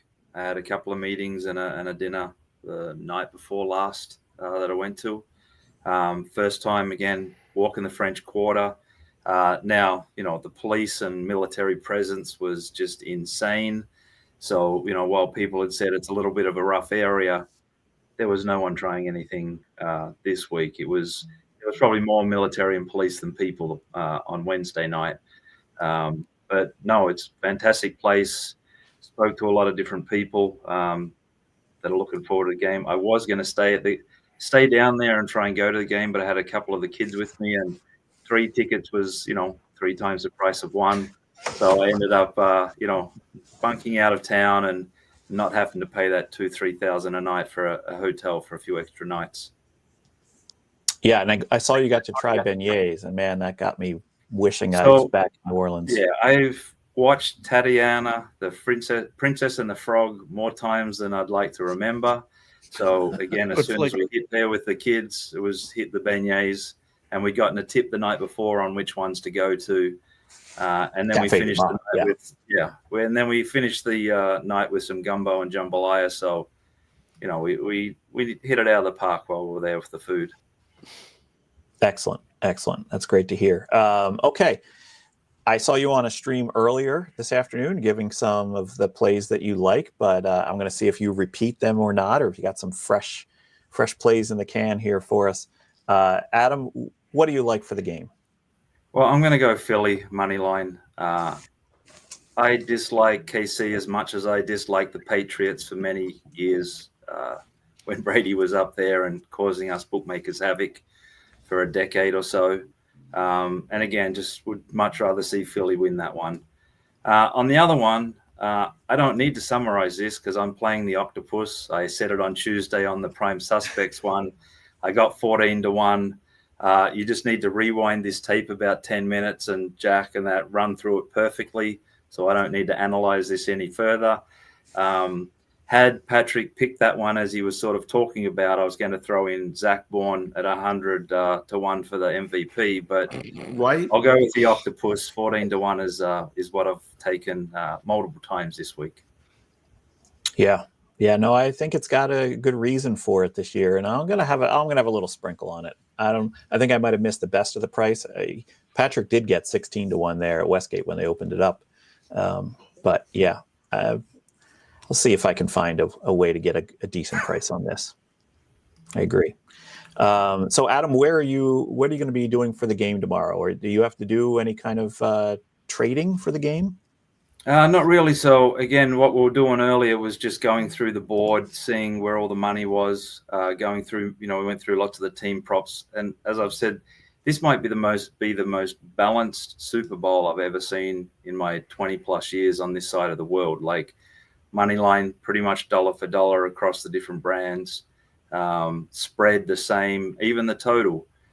There was one thing that I was asking about earlier, and you might be able to pull it up, Jack. We had a player in New Jersey take over 47.5 at -16 and under 50.5 at -24 for significant bets on both sides. Now, initially my thought was lay it, let it go, take on that middle. But I didn't sort of get the chance to really look at it and see if there was any EV there or not. So what were those two lines again? Over 47.5 -116 and under 50.5 -124. Just putting it into the unabated middle calculator, which is actually not a tool that we have out for the public yet. It is a 0.61% negative EV. So it's minus 0.61%. Well, there you go. So again, just take the bets and hope for the best is the name of the game. Yeah, that's all you can do.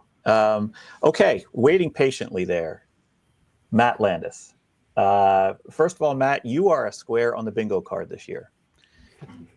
So what are you drinking, Matt? Wow. Let's have some fun with the bottom row of that bingo card. And Jack, this is going to be a judgment call for returning viewers and probably an assist for most first-timers playing along.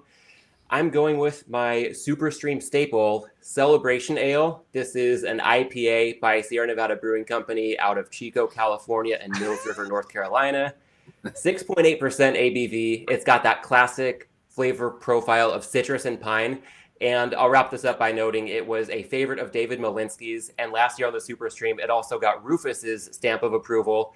I feel like if I've got alignment with Dave and Rufus in betting your beer, that's more than good enough for me. And also a pretty ideal name for a beer to celebrate the occasion. So if I was waiting patiently, this can was even more patient, ready to get to it. So, I Cheers, mean, I guys. got to admit, I remember you having that on last year. I'm going to leave it up to the chat. So if you're in the YouTube chat, quickly tell us, yes, I've heard of that beer. No, I haven't heard of that beer. Majority rules here. If I was a little bit more tech savvy, I would have a poll that I'd put up in the chat for people to quickly tell us, and we can grade the bingo card. But okay, hey, Matt. I will note that I see Ron's comment in the chat. Dark beer would have been plus EV. Ron, I know it's tricky because this is an IPA India Pale Ale. Celebration has caramel malt, so it's actually got an appearance that matches this can. I would say that probably qualifies as a dark beer as well. So hopefully it's plus EV in your book too, Ron. Damn. I was staying for that. I was waiting to see. I was waiting to see. I was on the edge of my seat if we were going to get another bingo square.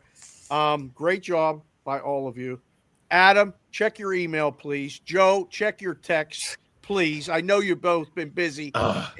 Matt, great to meet you on here. Congratulations on getting the bingo square covered. I'm out of here. Got one more coming. Jack, you need to get ready. This is going to be a long haul here on this stream.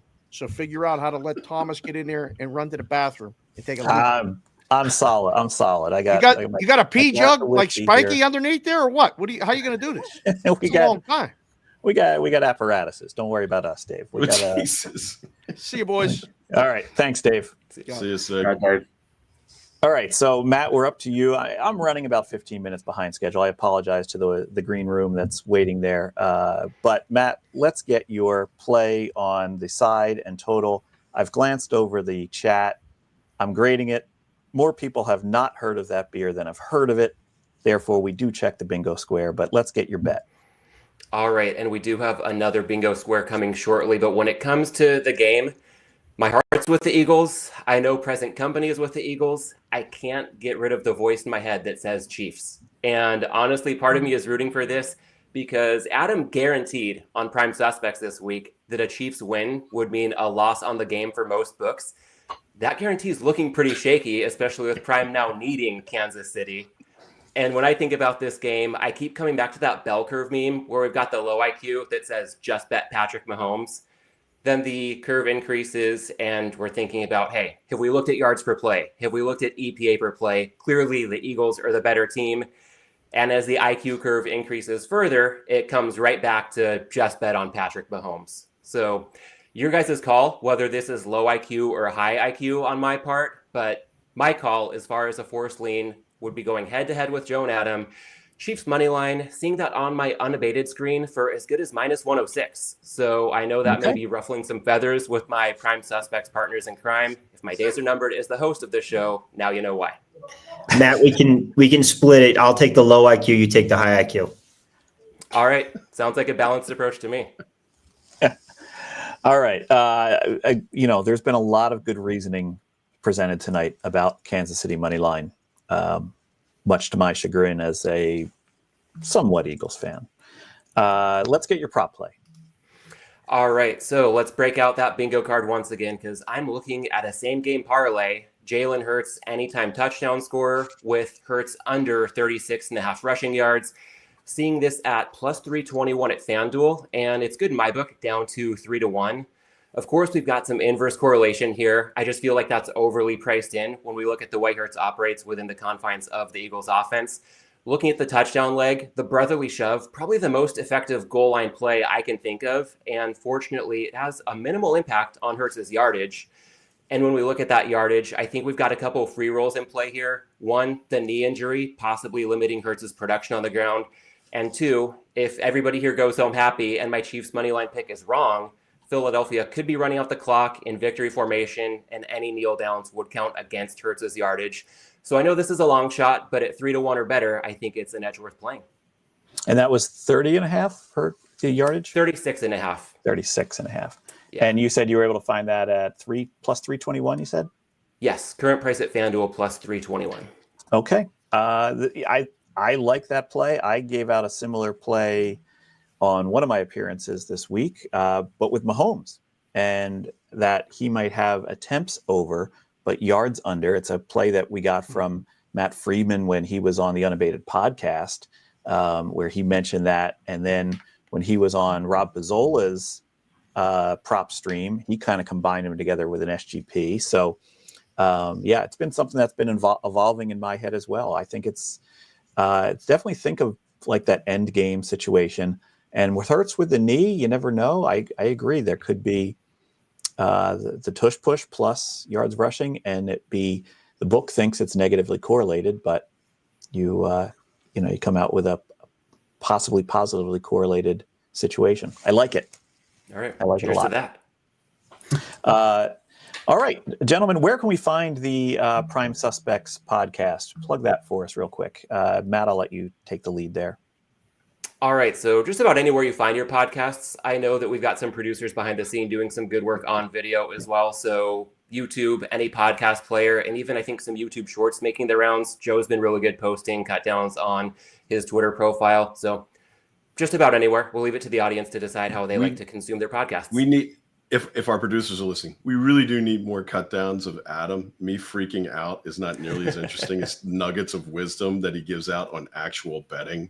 So me calling Jason Robbins a jerk for the umpteenth time isn't nearly as cool as, I mean, Adam was on the hottest streak of any tout in the country with his Saturday night show with Vegas horse pools, and we need more of that, don't you think? So now that I've said that out there publicly, everybody who's listening to this show, make sure you check it out this week, because I'm sure Adam will have something really special around, like, I don't know, Six Nations rugby for next week, since we won't have any goddamn football. Well, I'll push him on that guarantee. If Kansas City wins, it ends up being a windfall for you guys. You really, Matt, you're not handling this very well. I mean, you're going contrarian to the two bears that bookend you on the podcast, which, by the way, does an excellent job with the chair and the whip, staying between us. I mean, you got both me and Adam on Philly money line. You're coming down in case I hear wager here. Like, what are you going to make me and Maximus do if we lose? Because I damn sure know what I'm going to make you do if you do. Haven't even gotten there yet, but we'll figure it out. Yeah, I think there should be wagering involved among your little crew there in terms of something that can be played out on the podcast. I think that's a good idea. Okay, gentlemen, thank you for your time. Sorry for the delay in getting you all on here. Best of luck to Prime in the game tomorrow, but not that much, because I lean Eagles in this one as well. I'm going to bring on my next set of people here. You guys are welcome to hang out, interact, because we got another good crew coming in the door. Bringing on Gill Alexander, Andy Molitor, and Jeff Benson from Circa. Mr. Benson coming to us from the Circa Risk Room. First of all, let me just say off the top here, Gill Alexander, you're looking crisp and clear, center of the screen. Are you frozen? Is it frozen right now? No, I'm not frozen. All right, there we go. Great. Audio's a little soft. He's a little quiet. I'm counting that. I'm counting it. Sounds compressed. Well, let's see how it plays out. All right. I apologize to the three of you for keeping you waiting for about 15 minutes. Jeff Benson, I'm going to start with you because you're actually the guy that's at work right now. And I want to make sure your time is very valuable. How are things at Circa on this Super Bowl Eve? Yeah, it's been good. I think obviously it's a little different year over year because last year the Super Bowl was here. So it hasn't been, maybe as busy as last year, but we've definitely started to pick up, Friday night. I think, some people got into town and between yesterday and today, the bet ticker's been going pretty good. So obviously we got about 24 hours before kick. So still a lot left to determine in terms of what we're going to need, particularly given we're taking, $1 million from anybody on the side or the money line. But the action over the last few days has been pretty darn good, and it's nice to see people starting to roll into town. I noticed I went to ask Pat Everson this. I have not seen any seven-figure bets yet on this game. I know Circa does not like to disclose details, but have you taken a seven-figure bet on this yet? No, we've probably taken, three, big bets, two on KC, one on the Eagles, but no seven-figure bets this year so far. Obviously that could change in the next 24 hours. I know we took a couple of them last year, but the action, it's been so balanced. Obviously it's the Super Bowl. It's a very efficient market. But when you think about where we opened to where we're at, hasn't been a ton of movement. And it's really balanced both sides of the counter in terms of KC bets and Eagles with all the narratives going around. Yeah, fair enough. Jeff, let's get right into it. What is your bet on the game itself as well as on prop play? Yeah, I think for me, when I look at the game, I'll quote our price here at Circa Sports. I'll take Kansas City -1, -108. To me, there's not a huge difference between the two teams when you think about the rosters. But I think Kansas City has the better quarterback and the better coach. My fare on the game was 1.5. I'm just going to continue to bet Mahomes until he loses. So that's my play on the side. In terms of a wager on a prop, I like Kansas City to convert a fourth down at -160, which is the current price we have on the board. I think in games of this magnitude, you're going to see teams go for it more than they more than what they would normally. And I think my fare on this was closer to minus 185. So laying minus 160 is a little bit of value to me with Kansas City to convert a fourth down. Okay. Yeah, I like that both. And I noticed that our friend David Hill, who will be on later, says Sean Perry hasn't been by yet. So maybe that's why you haven't seen that 7-figure bet yet. Mr. Perry hasn't been by, but the invitation for a 7-figure bet, if he would like one, is more than there. All right. Good. Jeff, what does Circa have going for the game? Are a bunch of Super Bowl parties, I guess? Yeah. For those in Kentucky, we have a party at our book out in Kentucky at Kentucky Downs. We've got a party at our book out in Illinois at American Place. And then out here, obviously, downtown, we've got some stuff going on at the D, both, in the book and then up at the 12th floor ballroom where we hold the check presentation ceremony for the end of the contest season. And then over at Circa, in the world's largest 3-story sports book, obviously we'll be sold out there. There'll be a lot of people out at Stadium Swim. And we will also have a party up in the ballroom on level 3. So number of different parties. I'll be on the line at Circa in the middle of the madness. And hopefully it's a great game and, exciting across the board. Excellent. Great. I'd love to hear that. Look forward to maybe catching the game out there one year. I haven't been to Vegas for the Super Bowl for watching the game itself. I've done the props out there and then gone home. But going out there for the game might be a fun experience sometime. Definitely want to check that out. Speaking of somebody who's often at Circa because he broadcasts from the VSIN studio there at Circa, Gill Alexander, how are you tonight? I'm good. Thanks for having me, man. Appreciate it. Absolutely. You are a mainstay to this SuperStream. You've been on every year with us. And Gill, what's your feeling heading into tomorrow? Are you over talking about this game, or is it still kind of exciting to see what happens? Oh, I'm over talking about it. I think everybody is after 2 weeks, but we'll immediately regret it once football's over, right? Like 3 weeks from now, we'll be like, "Where's football?" But yeah, I think 2 weeks for any one game is always, a slog. But I sort of did the thing where I decided I'm going to trick myself and not allow myself to be swayed for 2 weeks. After the championship games were over, I immediately bet the Kansas City Chiefs. I'm with Jeff. Until I see it happen, I'm not going against Patrick Mahomes. And I do believe in the very simple handicap of, would you rather have Reed, Mahomes, and Butker over, or would you rather have Sirianni, Hurts, and Elliott? And I throw the kickers in because I do think Jake Elliott is a little bit of a shaky part of this game. Now, do you like this on the money line or the spread? Well, I took it on the spread. Obviously, that's not ideal. But I do think the money line is the optimal play. I may add some here because there is there's always that overtime possibility where 1 point might come into play. So, but right now in pocket, full transparency, I have Kansas City minus 1.5 from 2 Sundays ago. Well, I actually had Kansas City minus 1.5 because I thought the cluster injuries to the offensive line of Philadelphia was going to come into play. And when I saw that Juergens and Landon Dickerson are going to be okay to play, I was able to fully arb out of that play. So I do not have a position, but I had. Maybe I should have just sold it to somebody. That would have been the proper PlusEV play. But anyway, that's beside the point. Gill, what about prop plays on this one for you? All right. Well, just for annual tradition, I've already lost the Kendrick Lamar play, and I already won the national anthem based on it. So, I split those. It's been a little bit of a leaky novelty props year, right? We always have little bits of leaks, one or the other. This year, I think every novelty prop's already been leaked that is known ahead of time.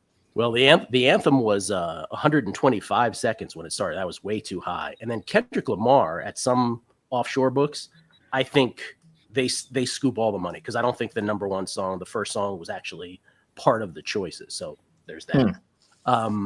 But my favorite one in the end is I'm going to go with Kareem Hunt, first anytime touchdown and also first touchdown for the Chiefs. Am I allowed to do a doubleheader there? Or do I have to pick one? You have to pick one just for. All right, Kareem Hunt, first touchdown for the Chiefs. Okay, first KC touchdown. Wow. Kareem Hunt. What price you got on that? Plus 450. Okay. That's a respectable possible play there. I like that. Yeah, I mean, the Chiefs do have, I think most people would agree the distribution of possible first touchdowns is much wider than that of the Eagles, but he is the one, not only is he the one that did have the most first touchdowns for them this year, and I don't really put a tremendous amount of stock in that, but he does seem like the most likely candidate to me. Of the choices, he's the safest, and I think that number was actually, for me anyway, the best value of the bunch, because my next choice would have been Xavier Worthy, and he's not that much longer than that. So Hunt to me was the play. Okay. Yeah. No. That sounds really good.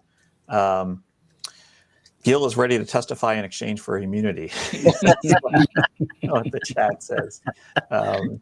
If we were on time, Jack, I had the lights of the strip, but man, that's what happened in 15 minutes. That is true. That is true. They turned the lights off on the strip. Yeah, the ambient light. Yeah, just cut them. All right, we got Andy Molitor here on the screen, and always quick with a joke, or light of your smoke. So, Andy, I will let you know that coming into this, you hold a 5-1 record on SuperStream, which is tied with somebody else as the best record on the stream. I don't know who that other person might be, but I'm said to have main characters. The person who's grading it, apparently. Well, yeah. I forgot to mention Chris Andrews is still undefeated on the stream. He is 4-0, but we'll see what happens this year. So, Andy, welcome in. I do want to say before I turn it over for your picks and a little bit of banter, I got a chance to listen to the Deep Dive podcast for Super Bowl week.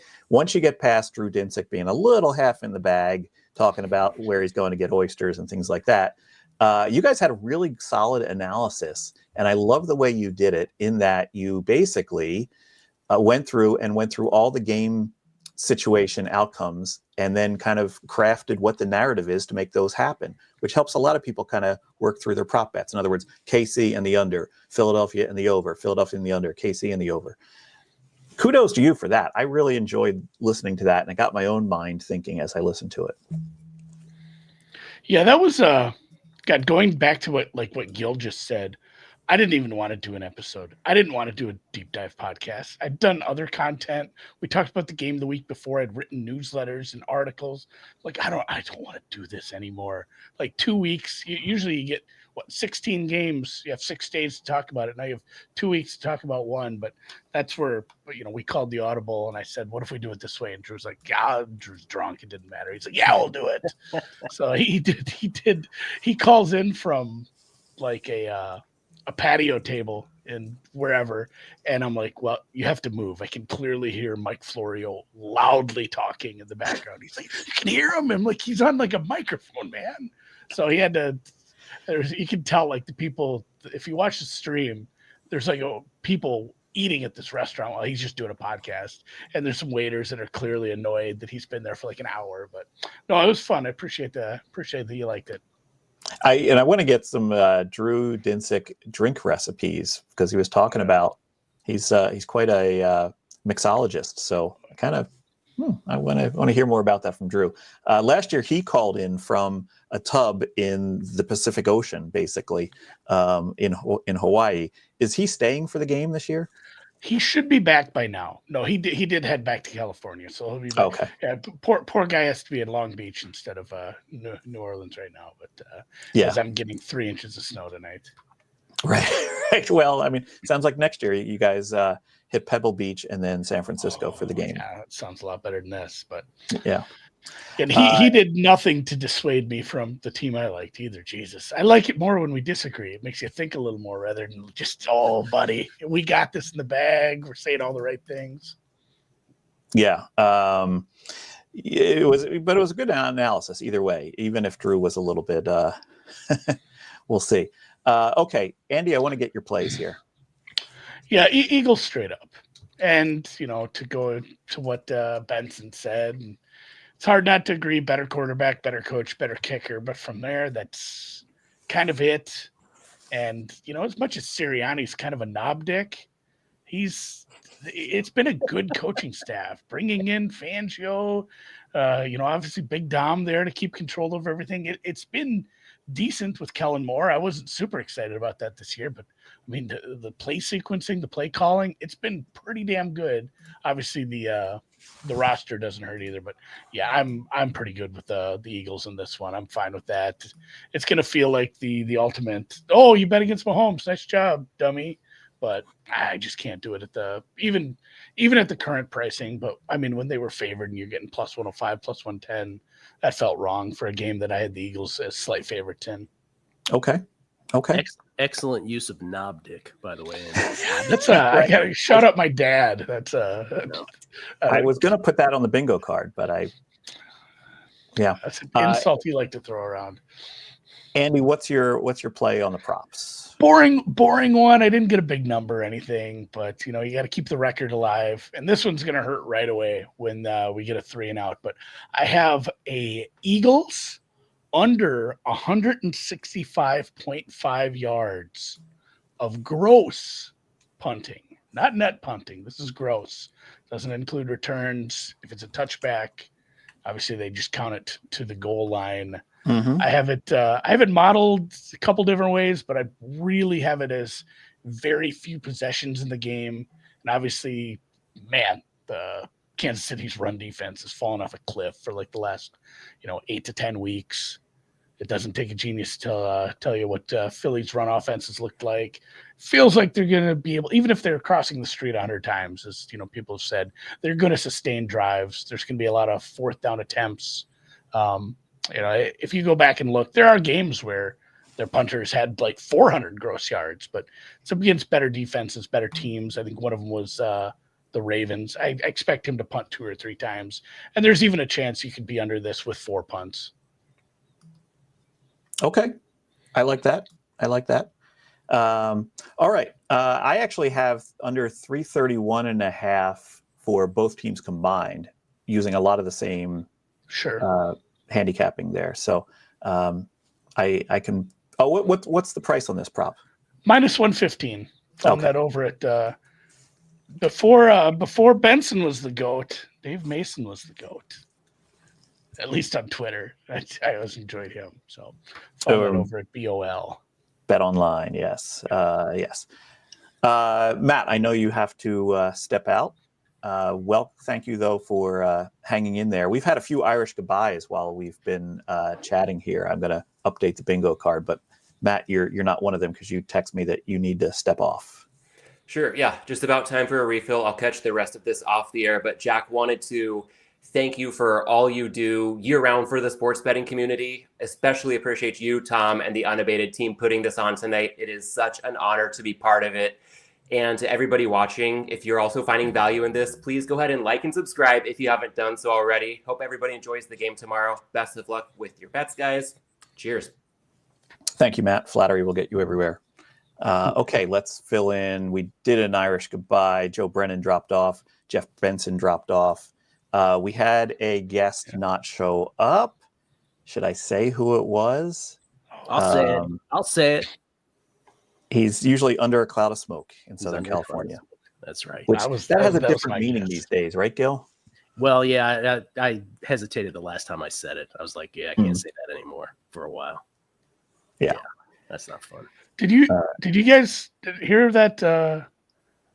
God, I'm trying to think of Derek, Circa Derek. When we were up at the Legacy once, he started yelling at Drew when we were out there for Bet Bash. He started not yelling at him, playfully giving him a hard time, and about how said Nicole doesn't like the stats he uses on the show.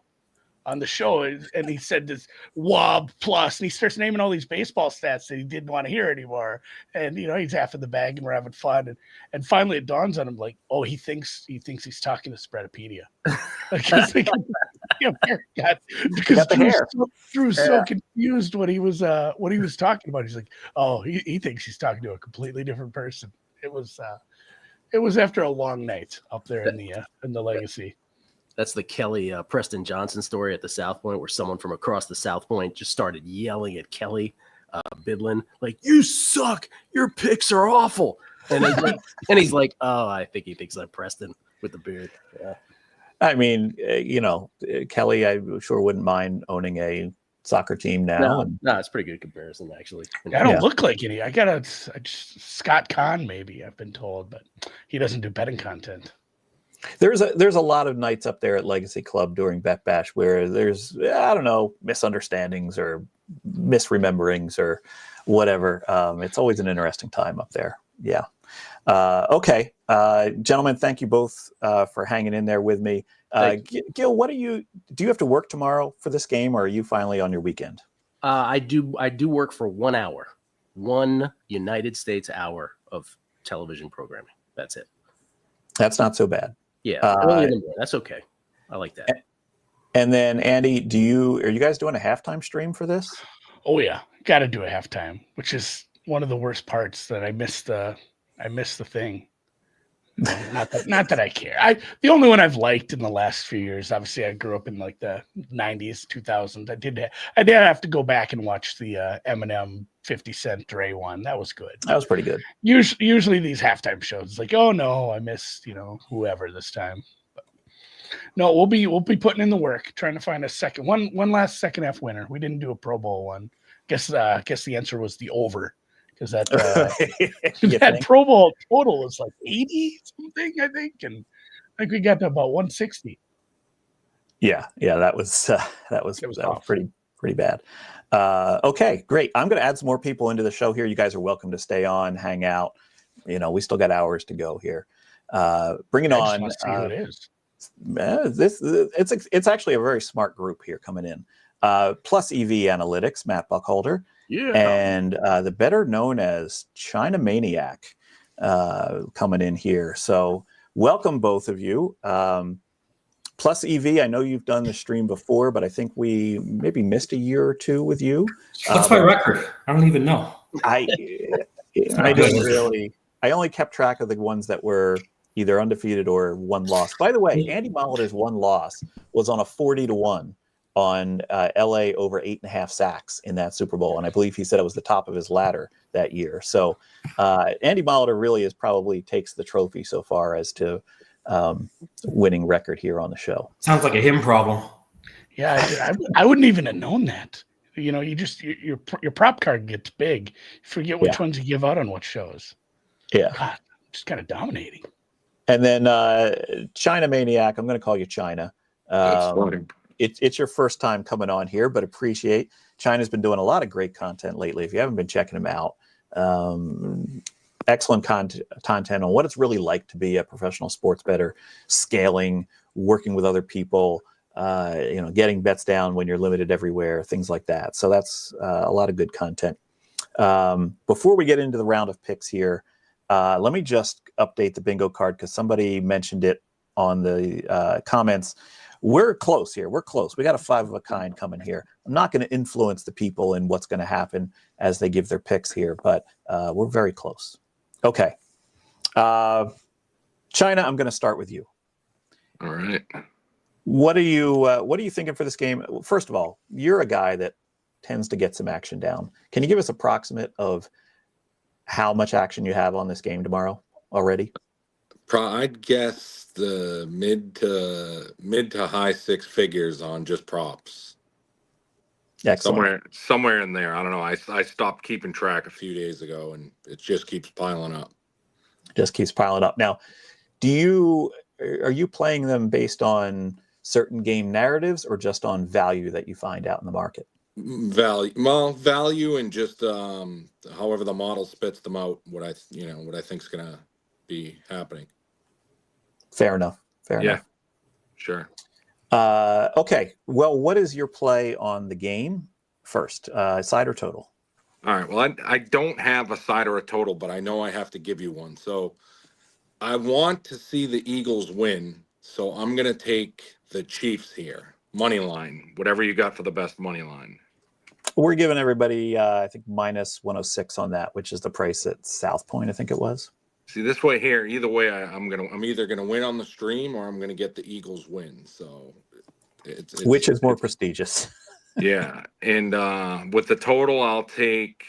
You don't just give me either or side or total. You don't. So if you like the total Right. more, if you actually have an opinion on the total, No, I'll just give you the side then. That's fine. Okay. All right. I'm rooting for a really boring game. Most professional sports betting prop players are rooting for nothing to happen. That game was a 10-3 a few years back in New England and the Rams. People made so much money that we couldn't even count it all. And the sports books do well when that happens too. But let's talk of props, because it sounds like props are your main wheelhouse here. Well, there's one that I found yesterday, and it's Dallas Goedert under 0.5 rushing yards, minus 260. Now, he had 2 carries, I believe, for 17 yards last week, but he didn't have a carry in the regular season. And last year he had 1 carry, and then in the previous 5 years he has 0. So you're basically just going against the recency bias for however they set this line. Now, I mean, maybe they continue with it, but I think that more than likely those were just design plays that they used against the Redskins, and the Chiefs will probably be ready for that if it comes. So I'd play that up to 350. It's probably even, I mean, you could probably play it higher, but I'd say 260 to 350 should be good on that play. I think that's a wise play. This is another example. A lot of people will look at that last game and say, oh, he had 2 rushes. Well, this over's big time plus money. I got to take this. But you can't really handicap based on playoff sample size. It's a different game in the playoffs. And Goddard is not usually a designed run in the Eagles playbook, even towards the back of the playbook. But we'll see. But I think that's a solid line there. Can I give you one bonus play? Absolutely. Go ahead. All right, I'll give you a bonus play. If anyone has an active DraftKings account that can bet more than $1, no flea flicker, minus 330. Opened at 250, it's at 330. You just don't see the flea flicker happen that often. I don't know how many have been ran this year in the NFL, but I can't imagine it's many. And I think that 330 is probably stealing. So if you have a DraftKings account, go grab that. Yeah, that's probably a good one. We do see more trick plays in the Super Bowl because we get to the back of the playbook, and there's a lot that coaches like to pull out because they're not saving it for anything at this point. So, but very interesting. I like that. Okay, over to you, PlusEV Analytics. First of all, bird on your shoulder that nearly made the bingo card. Will somebody have their pet in the broadcast? Got 2. Got 2. This is Rocky and Gojo. All right. Tell them to mute themselves while you give your pick, please. Go ahead. What do you like, side and total? So we like the birds, obviously. So yeah, am I allowed to parlay a side and total, or is that against the rules? I'll allow it. Go ahead. Okay. 1 second. Give me the Eagles on the under, please, because this whole thing about the Mahomes narrative, I think you may get a little bit of correlation between either the Chiefs and the over or the Eagles and the under. So I will take the Eagles on the money line and the under. Okay. What price do you get on that? I got plus 105 on the money line, but at Bovada, you can give me whatever price you think. I got plus 300 on the whole thing. All right. We'll put in plus 300. We're not really grading this based on, strict rules of, we're not bet stamp over here. So is that an Irish goodbye? Did he just, oh, there he is. It's me trying to get them off me, but they refuse to get off me. They're very stubborn birds. And I'm realizing what a mistake I've made by bringing them on here. And I can't get out of it now. So there you go. Is this what it's like all day long? Pretty much. This is me working from home. It's not great. Yeah, I don't think this is PlusEV. You should get a dog. They just kind of lay around. The problem is, when it gets close to their bedtime, they know it's close to their bedtime, and they're like, you're not putting me to bed. And this is what happens. All right. Let's see if we can get through your prop play. I'm going to try. My prop play is first quarter over second quarter. I've got it at plus 350 at FanDuel. I make it 264. And there's a lot going on with this prop that I hope the birds will allow me to explain for you. Oh, God, this is horrible. 1 second. All right. This is our first bird intermission. Show's gone to the birds. All right, I got them off. They're still yelling, but they're at least not right next to the mic.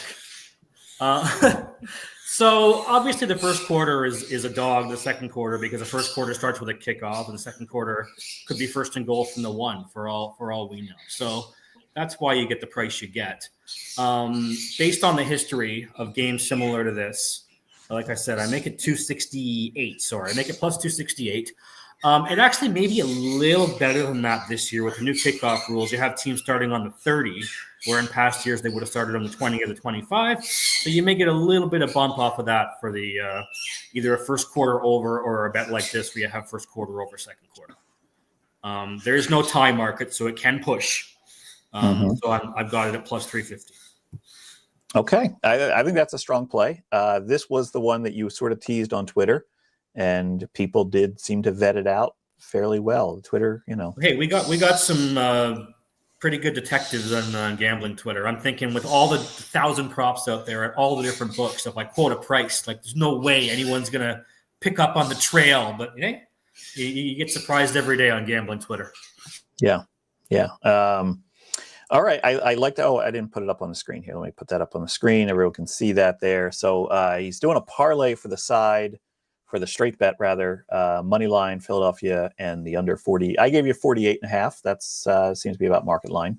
And then first quarter over second quarter plus 350. Little counterintuitive play there because typically second quarter totals are higher than first quarter totals with the with the timeouts being used typically, as well as the 2-minute warning, so on. Okay, great play there from Matt and the birds.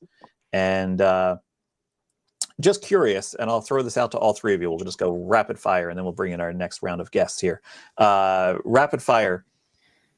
Do you wish this was a different Super Bowl matchup? Because we saw this one just 2 years ago. Andy, I'll start with you. Jesus, yes. Man, just get the Bills in once. Poor things. Like I would love to see anybody else from the AFC once in a while. It's fun watching a dynasty, but anyone else. China? Yeah, I definitely wish it was something different. It feels like just a boring Super Bowl to me, even though there was 65 points or something the last time they played.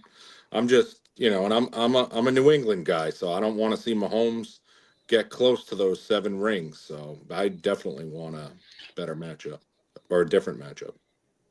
Okay. Matt? Well, I'm a Bills fan being in Toronto, so I'm a little disappointed that they're not in the big game this year. I still have memories when I was a kid of the Scott Norwood incident. Hoping we can exercise that a little bit, but hey, what are you going to do? There's always next year. But I bet numbers, not teams, personally. So it doesn't really make a big difference to me who's in the game. True. I would like to see the Bills just for their fans to get a little bit of a hope about winning a Super Bowl. The Bills fans that I've met have all been pretty cool guys. Okay, I'm going to bring in some more people. You guys are welcome to hang out. I'm actually catching up on time. Actually, you're getting there. I'm going to run quick, Jack, before you bring a bunch more people in. So appreciate you having me on. Appreciate all you guys, everyone on here, and have a good one. Good Super Bowl. Thanks, Andy. Okay, coming up to the stage here, a guy that was already mentioned in this show earlier. He is one of the sharpest bettors I know. He's the sharp better. Some people talk about back-to-back super contest wins.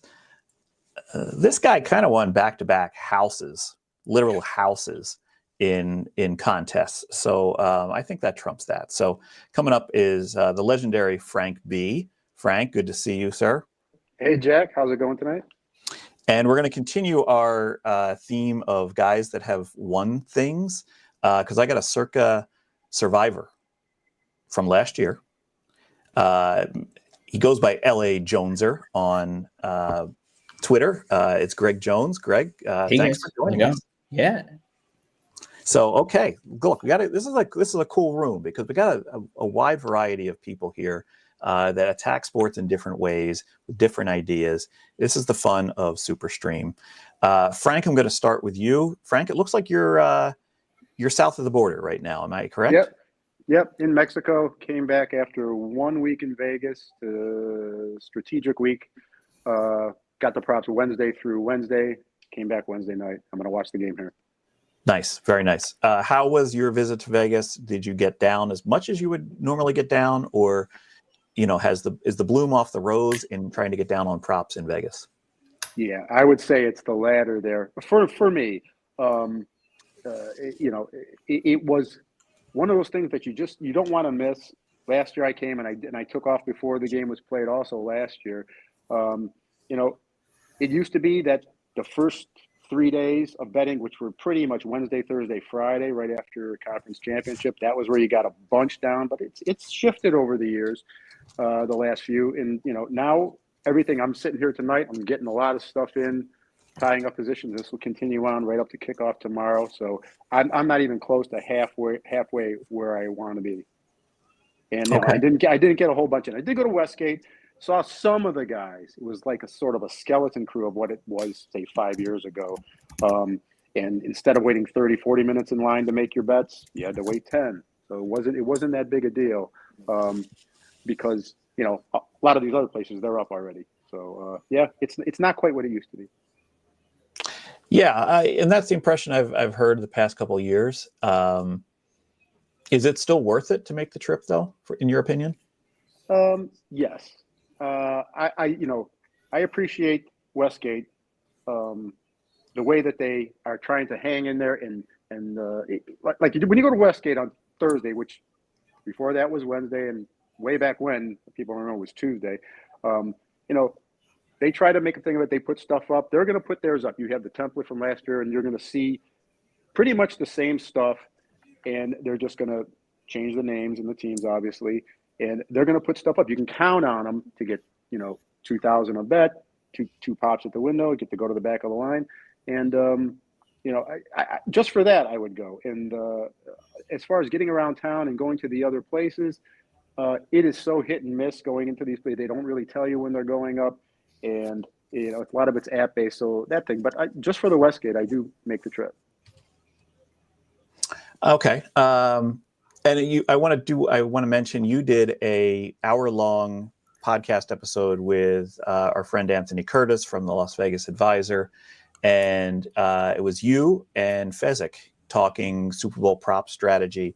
I thought that was very good. I've known both of you for 20 years or so, but the way you guys can explain things in such a smooth and natural way is just very good. So if anyone is just maybe they feel like they kind of missed the boat on some props this year or didn't quite get it, go look up that on YouTube, and you'll learn something. And it's a quick hour-long conversation.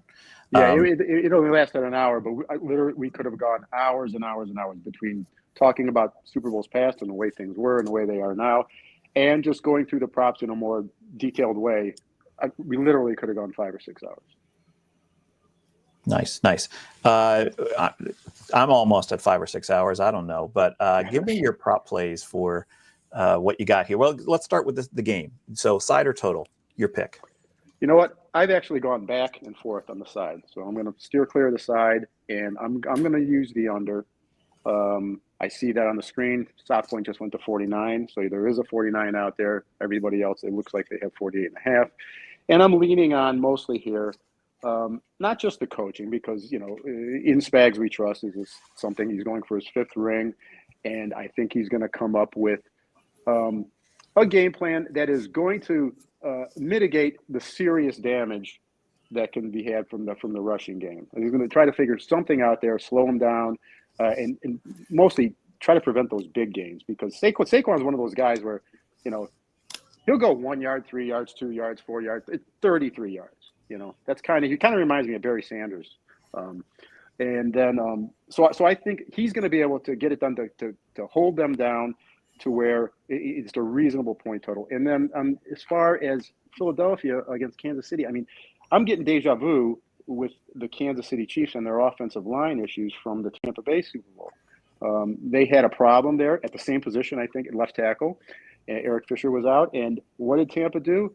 They just concentrated right there, and they caused real problems for Mahomes. I think he went 50%, like 19 of 38, didn't throw a touchdown pass, and ran for his life the entire game. I believe they quoted some kind of thing like he scrambled for more yards than any quarterback ever in any NFL game, not just a Super Bowl game. So he was running around the whole time.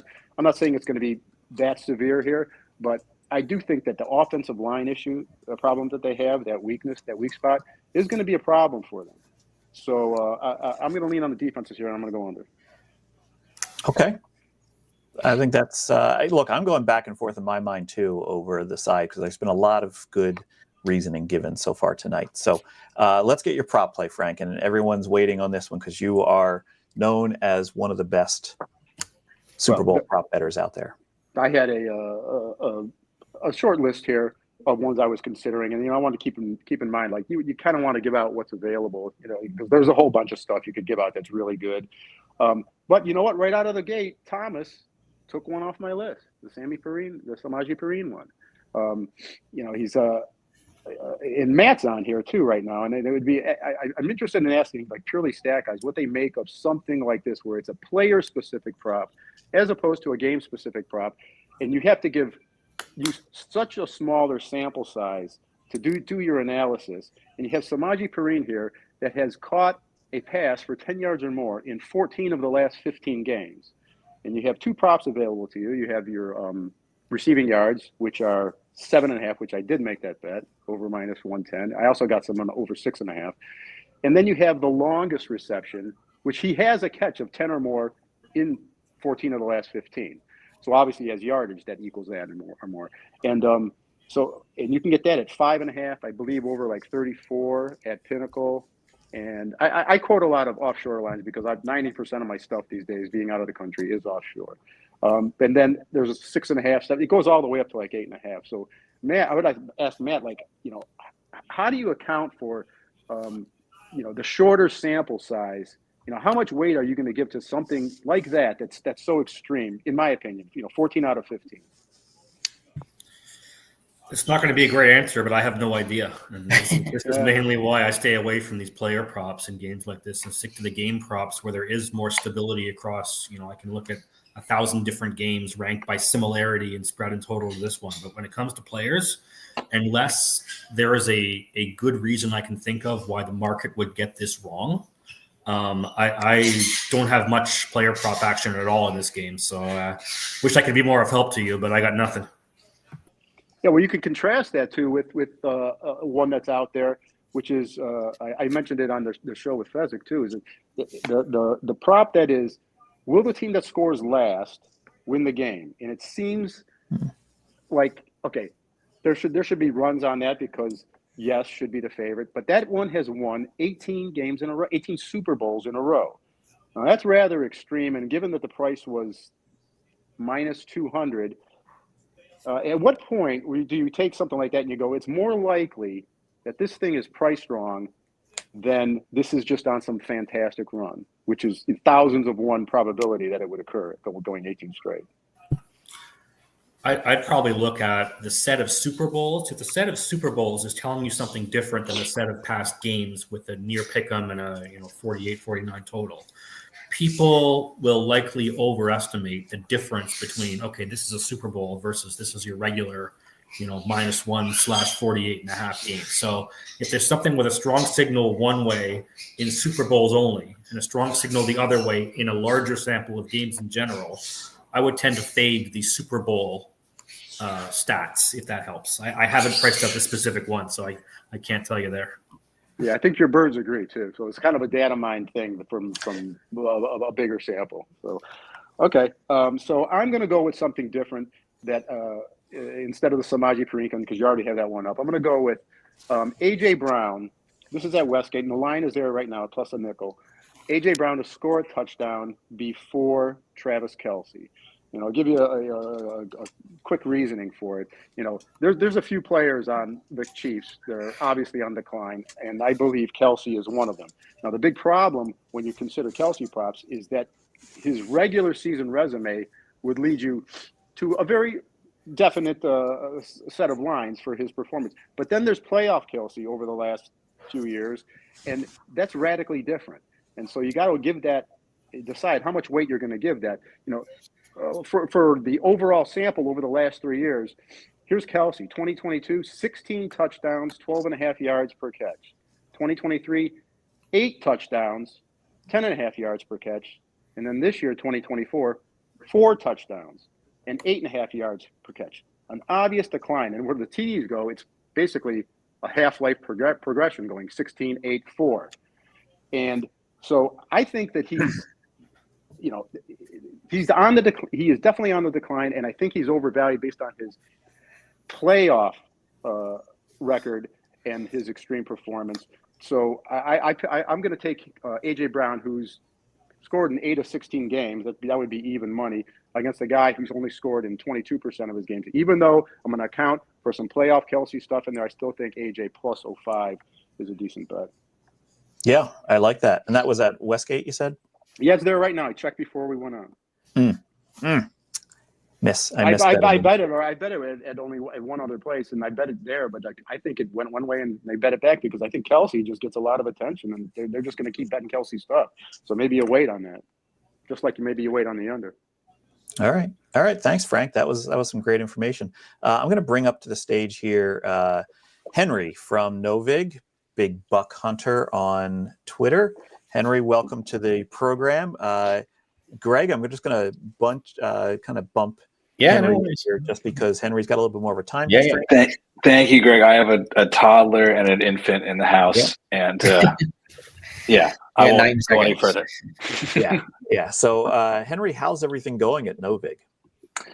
It's going very well.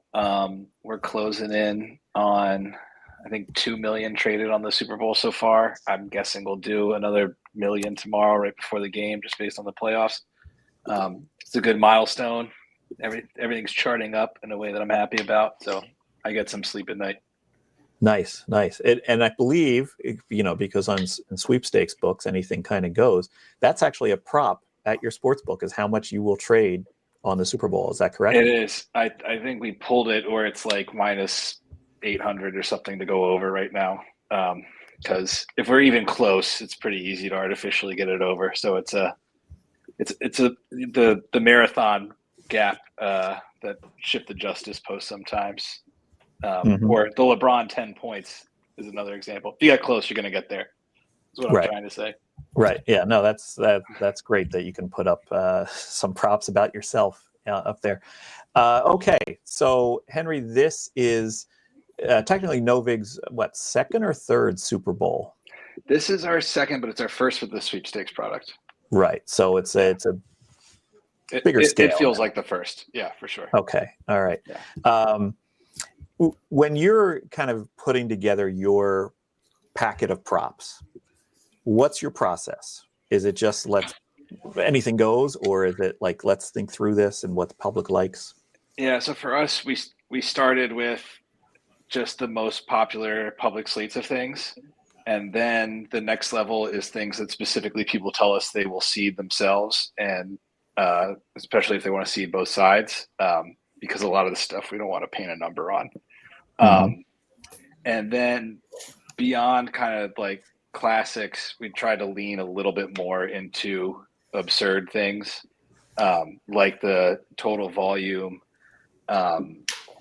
and the fact that we can do two-way parlays. We can have like Taylor Mathis put together a parlay and let you fade it. And, we had over-unders on the circle back episode after all of the elf streams, how long it was going to be. So we've just been throwing all of that on the Super Bowl tab, and just having fun with it for the time being.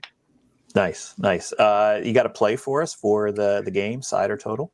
For the main, I'm going to be the most square person on your stream and say over 48.5.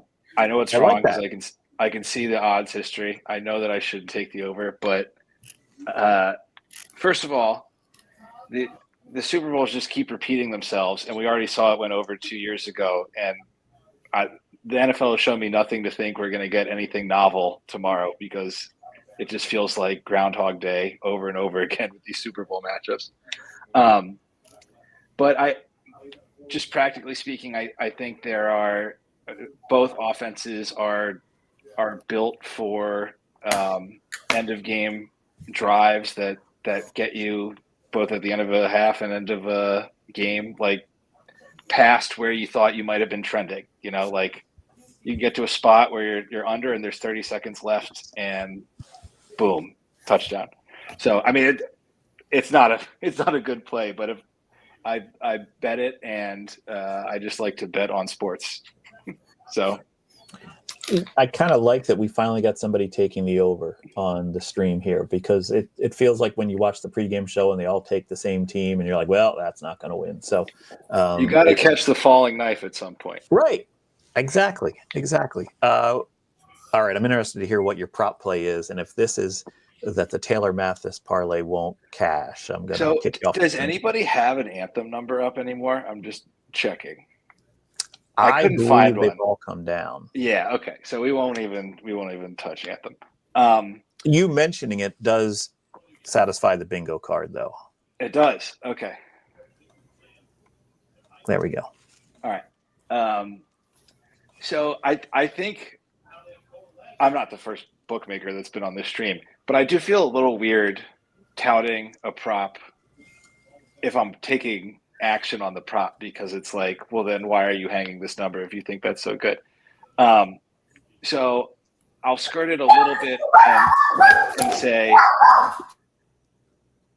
if you are inclined, or if you had any eyes on Saquon Barkley anytime touchdown scorer, we currently have minus 165 up on that with 40K of liquidity.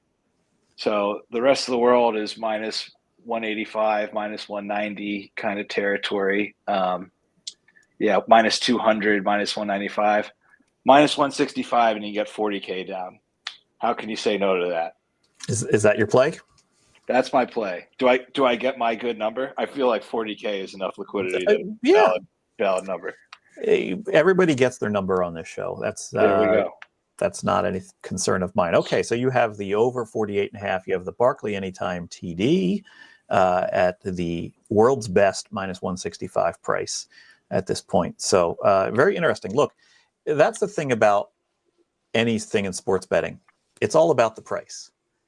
You know, you may not like a bet, but there's going to be at some price where you say, okay, I'll take it. And I'm sure there's going to be some people watching this stream that go, minus 165? Okay, I'll take it. And if you don't like it, you can offer up what price you want to take it at on NoVig, and it's VIG-free commission. I didn't intend to do a commercial for you, but I think it's actually, I think it's 167 on the other side. I think we're 2 cents apart on the Barkley TV prop. It's insane. I don't get why these guys won't just kiss each other. Right. Yeah. That's craziness. Yeah. All right. Cool. All right, Henry. Well, thank you for joining us. I'm going to switch over here to Greg, who's been waiting patiently. Greg, was that Thank you, dog? Greg. You're the man. Oh, you're still muted there, Greg. You'll have to unmute yourself. Yeah. Good There luck, we man. go. Was that your dog that attacked? That was my dog that went crazy because someone knocked on the door. But I got the my same wife's thing. dog. There's no better alarm doorbell than a dog. Okay. Okay, so Greg, you come to us. You are a Circus Survivor winner. That's one of the reasons I wanted to invite you on here. You are an unabated user too, so that kind of helps, But also, I'm curious. So this year, when you went back to Circa for Survivor, did you play it any differently this year, or you just said, "Okay, this is my strategy. I'm going to go into it like I went into last year"? I did the same thing, and I got knocked out like week 3 or 4. But I ended up, weirdly enough, like through Survivor Sweat, I ended up investing in like 4 people, like right after, in like week 4, week 5, and 3 of them made the last week, and 2 of them actually won. So it was wow. It was like I was this whole season 2, I was in it like to the end. It was yeah, a lot less stressful than the year before, but yeah. When you go to Circuit, do you get recognized by anyone? You know what I did? I did this year because I went back. You know, they do like a dinner thing, like a Masters kind of dinner, and then in the sports book when we registered for last year, I flew out like a bunch of my friends who kind of sweated with me the whole time and bought them all an entry. And I after that documentary they made, a lot of people noticed. But yeah, I think it'll be other people next year. So I think my year's up. Your 15 minutes have lasted a while from that, but hey, also the money doesn't suck either. Yeah. All right, so let's get your picks here, either side or total. And then I took Philly just because I think on both sides of the ball, the lines, the receivers, every place other than quarterback, I think they might have like an edge. Running the ball, stopping the run. I took Philly. I hear everyone giving Andy Reid like he's so much better than Sirianni, but he's better with Mahomes, right? Because before him and Mahomes were together, Reid didn't win anything. He was kind of always like a choker, I guess, And if Vrabel wouldn't have went insane that one game with that big lead, they might not even, we might not be talking to him at the coaching level that everyone considers him, I guess. Okay. The reasoning for this keeps coming down to the same things. It's like, well, Philly's better at this. Kansas City's got the better coach and quarterback. And, I like to see that the reasoning across the board is this similar. And also that it comes down to just the opinion of how strong that coach and quarterback are to tip it into Kansas City's favorites. So, yeah, this is a great analysis on the show so far. By the way, Matt PlusEV, I don't know if you heard the beginning of the show. I talked about that I had talked to Andrew Mack, and he was telling me about Bayesian truth serum.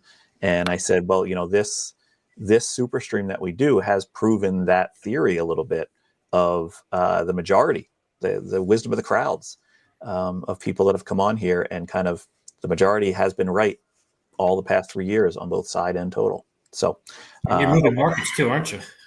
I'm sorry? You're moving lines. There's 2 off these streams, aren't you? Yeah, well, that seems to happen on some of these prop bets. Definitely moves lines. Okay, Greg, give me your prop bet that you like. I laid 130. I don't know if it's still out there. I laid 130 at Caesars. The shortest scoring drive is going to be over 59.5 seconds. I just don't feel like there's going to be a huge play. I think you just have to fade the defensive special teams touchdown, which is 280 or something like that. So that was my prop. I like it. And what do you kind of foresee as like being the narrative that gets that home? Is that like a Mahomes at the end of the game? Is that a 2-minute drill? Well, it's over. So yeah, I just don't feel like anyone's going to score inside of a minute. So I think both teams are going to try to run the ball at least once on every possession. You have to, the Barkley first down home run, I guess, that he did the last 2 games, just fade that and fade a defensive special teams touchdown for a lot better price than whatever you were laying for that 280 or something like that. Yeah, fair enough. Okay, I like them both.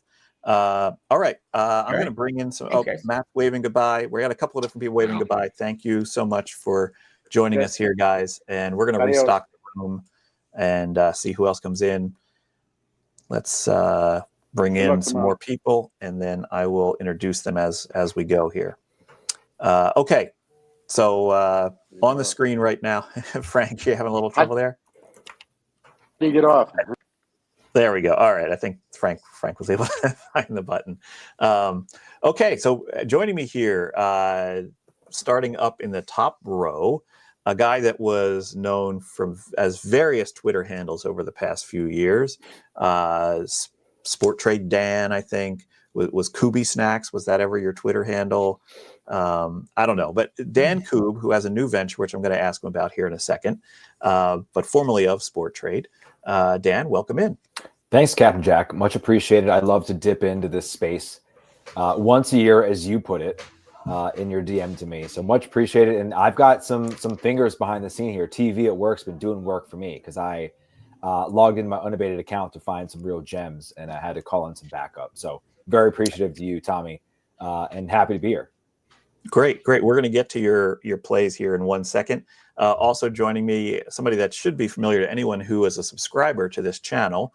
By the way, if you're not subscribed to this channel, this is the channel we do all of our live content on from Unabated. If you don't want to miss shows where the gentleman directly beneath me, or below me, not beneath me, does some prop plays each week for us, both baseball and football, Mr. Derek Carty, thank you for joining us. Yeah, thanks so much for having me on. Appreciate it. Derek, I got to ask you, you are on the cusp of your off season, which will last about 6 weeks. Are you looking forward to it? People get the impression it's an off season. It's not. I'm already working on baseball stuff. Like up until you brought me on screen, I was working on one of the upgrades to one of the models. Like it's just there's no off season. I don't know how you do it, man. You need a day off every now and then, and you go straight from baseball to football, and so it's quite impressive. Also joining us on the stream is Matt F. the Oracle, the greatest Twitter handle of all time. Matt Freedman, and it's ubiquitous that he will shake his head when we introduce him as that. Matt Freedman, who was on the Unabated podcast just this past week. Great episode if you didn't listen to it. Matt's kind enough to join us from a location that looks oddly like where Tom Viola is. Yeah, absolutely. I guess I can neither confirm nor deny, but yes, the answer is yes. I'm at the same location where Tom is presently. They are up in Tahoe skiing. So and we'll be joined by one of our guests from later on in the episode coming up. Rufus is headed up there for some skiing after the Super Bowl. Okay, enough about that. Let's get to some picks. Let's get to some talk. I'm going to go back to Dan over here. Dan, your name is now Sportstown Koob. That means your new venture is called Sportstown. What is Sportstown? Yeah, well, I didn't know we were going to do this, so I appreciate it. Yeah, Sportstown is the search for the best sports town in America, the best sports city that our country has to offer.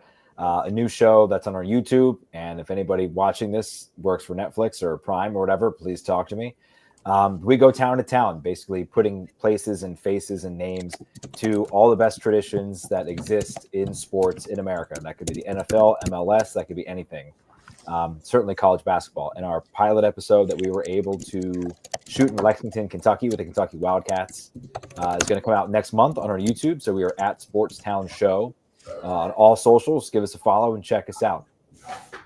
Yeah, so I was able to see the pilot episode. Gave notes. Great notes from Captain I really Jack. liked it. It was a combination of a lot of the things that I enjoy. One is travel to like towns you've never been to, and what are the cool spots in those towns.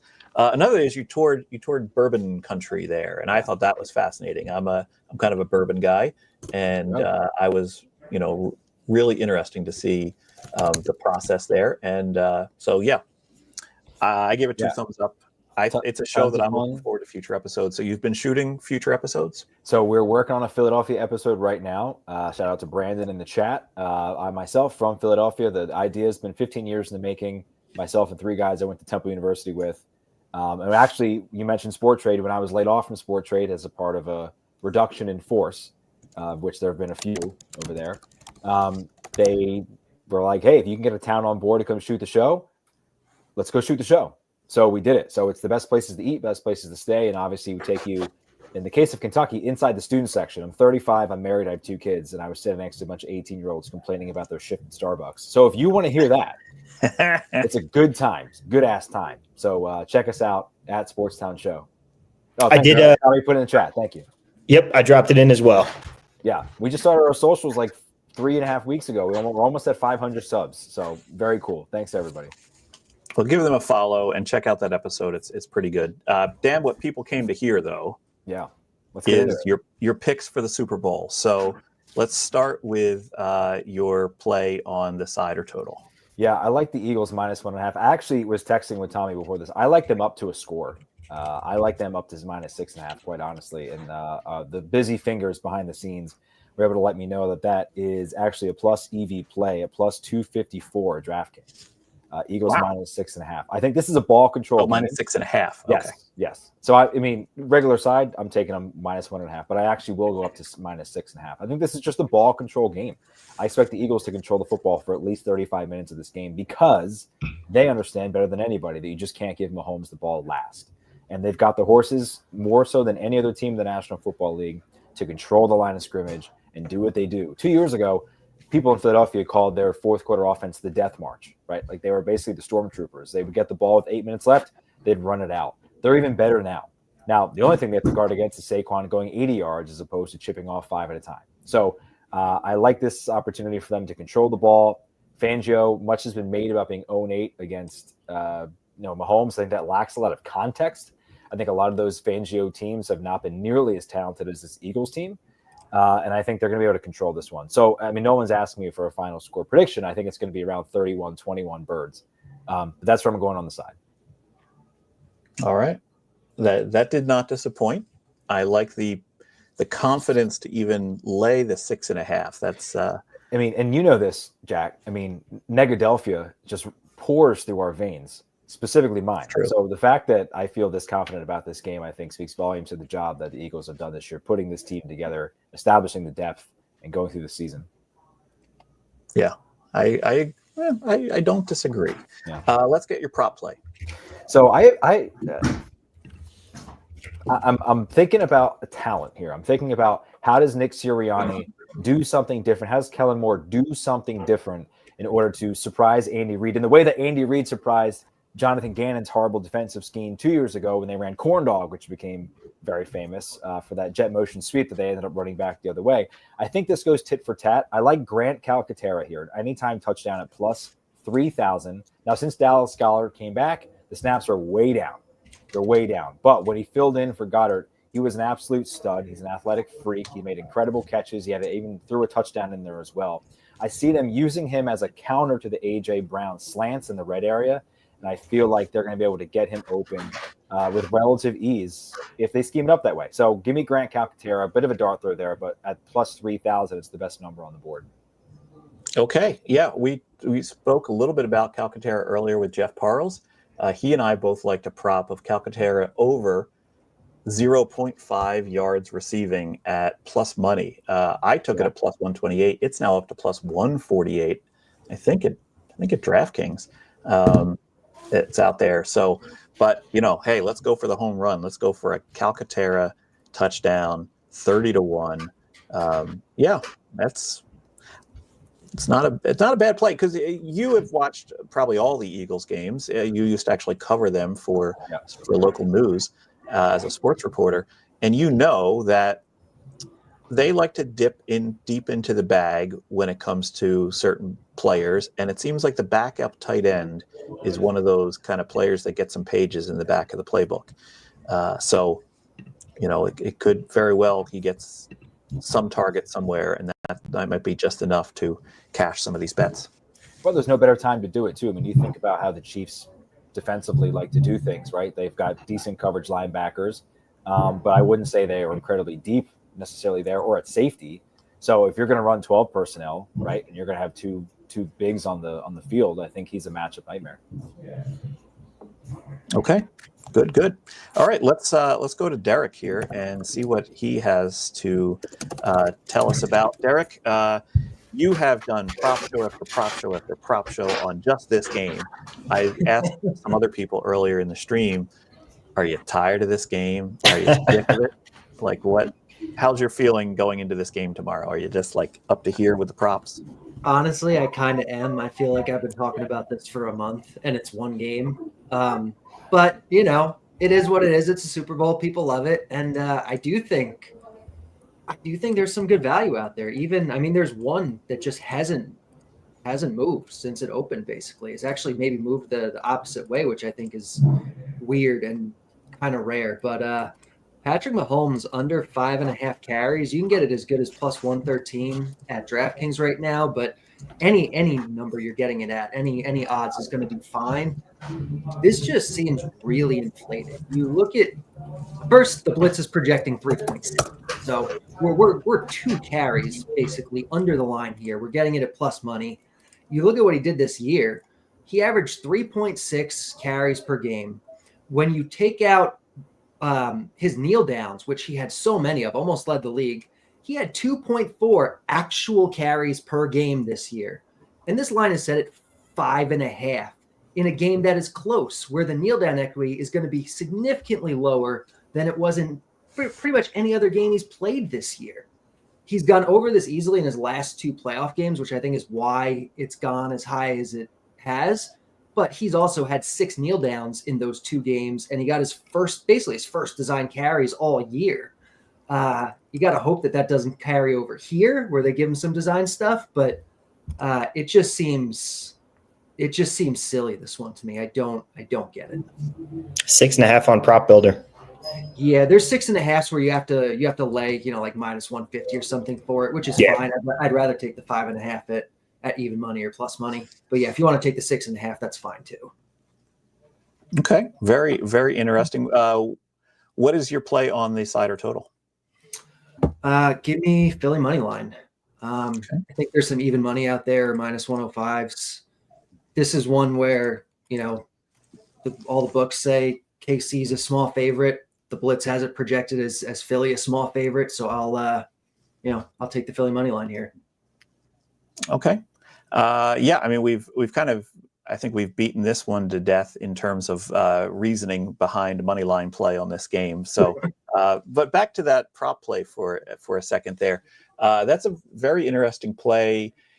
Any idea why you think it hasn't moved? Because I feel like the public wanting to see things happen would have been on the over here. Is this sort of like where there's a balancing between sharps maybe being on the under and the public being on the over? Yeah, I think we do see that sometimes, especially in something like the Super Bowl, where we're going to be getting presumably more public money, more square money into these markets. I think I bet this one early, like when it first opened. I think I got it, I don't know, minus 105 or minus 110, and it kind of has gone the other way. I think a lot of it is that public influence. It's Patrick Mahomes in the Super Bowl, who really wants to bet his under kind of thing. But I do think that's the sharp side. Jessica's in the chat, and she says that it's plus 113 for under 5.5 at DraftKings. So we'll grade it at that. Very interesting. Let me switch over to Matt Freedman, because we actually discussed Mahomes' rushing attempts and rushing yards on the past Unabated podcast with Matt. So Matt, your thoughts on the Mahomes rushing attempts? I would love to get Derek's thoughts on what my prop will be, because I will say in spirit, I'm with Derek on this. I have bet Patrick Mahomes under 30.5 rushing yards, which is the highest mark that he's had in the prop market all year. It just inflated in part because of what we saw in his previous game and the idea that, more public bettors are in this market right now. So I think a lot of reasons why that number could be inflated. That said, I do think that the 5.5 is pretty close to fair. And the bet that I have in the prop market would be an SGP that combines over 5.5 carries, but under 29.5 rushing yards. And part of the idea of this is that I do not think that the books are accurately pricing the correlation or negative correlation between these props. I don't think they're taking that into account, because there is a chance, even though it's diminished relative to other games we've seen from Patrick Mahomes, there is a chance that this game ends with Patrick Mahomes taking 3 straight knees, right? Like that could happen. And Mahomes is one of the guys, like if there is a quarterback who actually drops back for more than -1 yards on his kneel downs at the end of a game, it is Mahomes. Like we've literally seen him do that in a Super Bowl before. So I think the idea of over 5.5 and under 29.5 rushing yards for Mahomes, I bet this originally at plus 425 at DraftKings. Right now, it is plus 370. I still think there's some value there. But that is the way that I am approaching Mahomes, where I think the rushing yardage total is inflated. I think the carry total, I have a slight lean to the under at 5.5, but I think when you pair it in an SGP with the under 29.5 to get up to plus 370, I think there's extra value that is created there. So that is the prop that I have for the Super Bowl.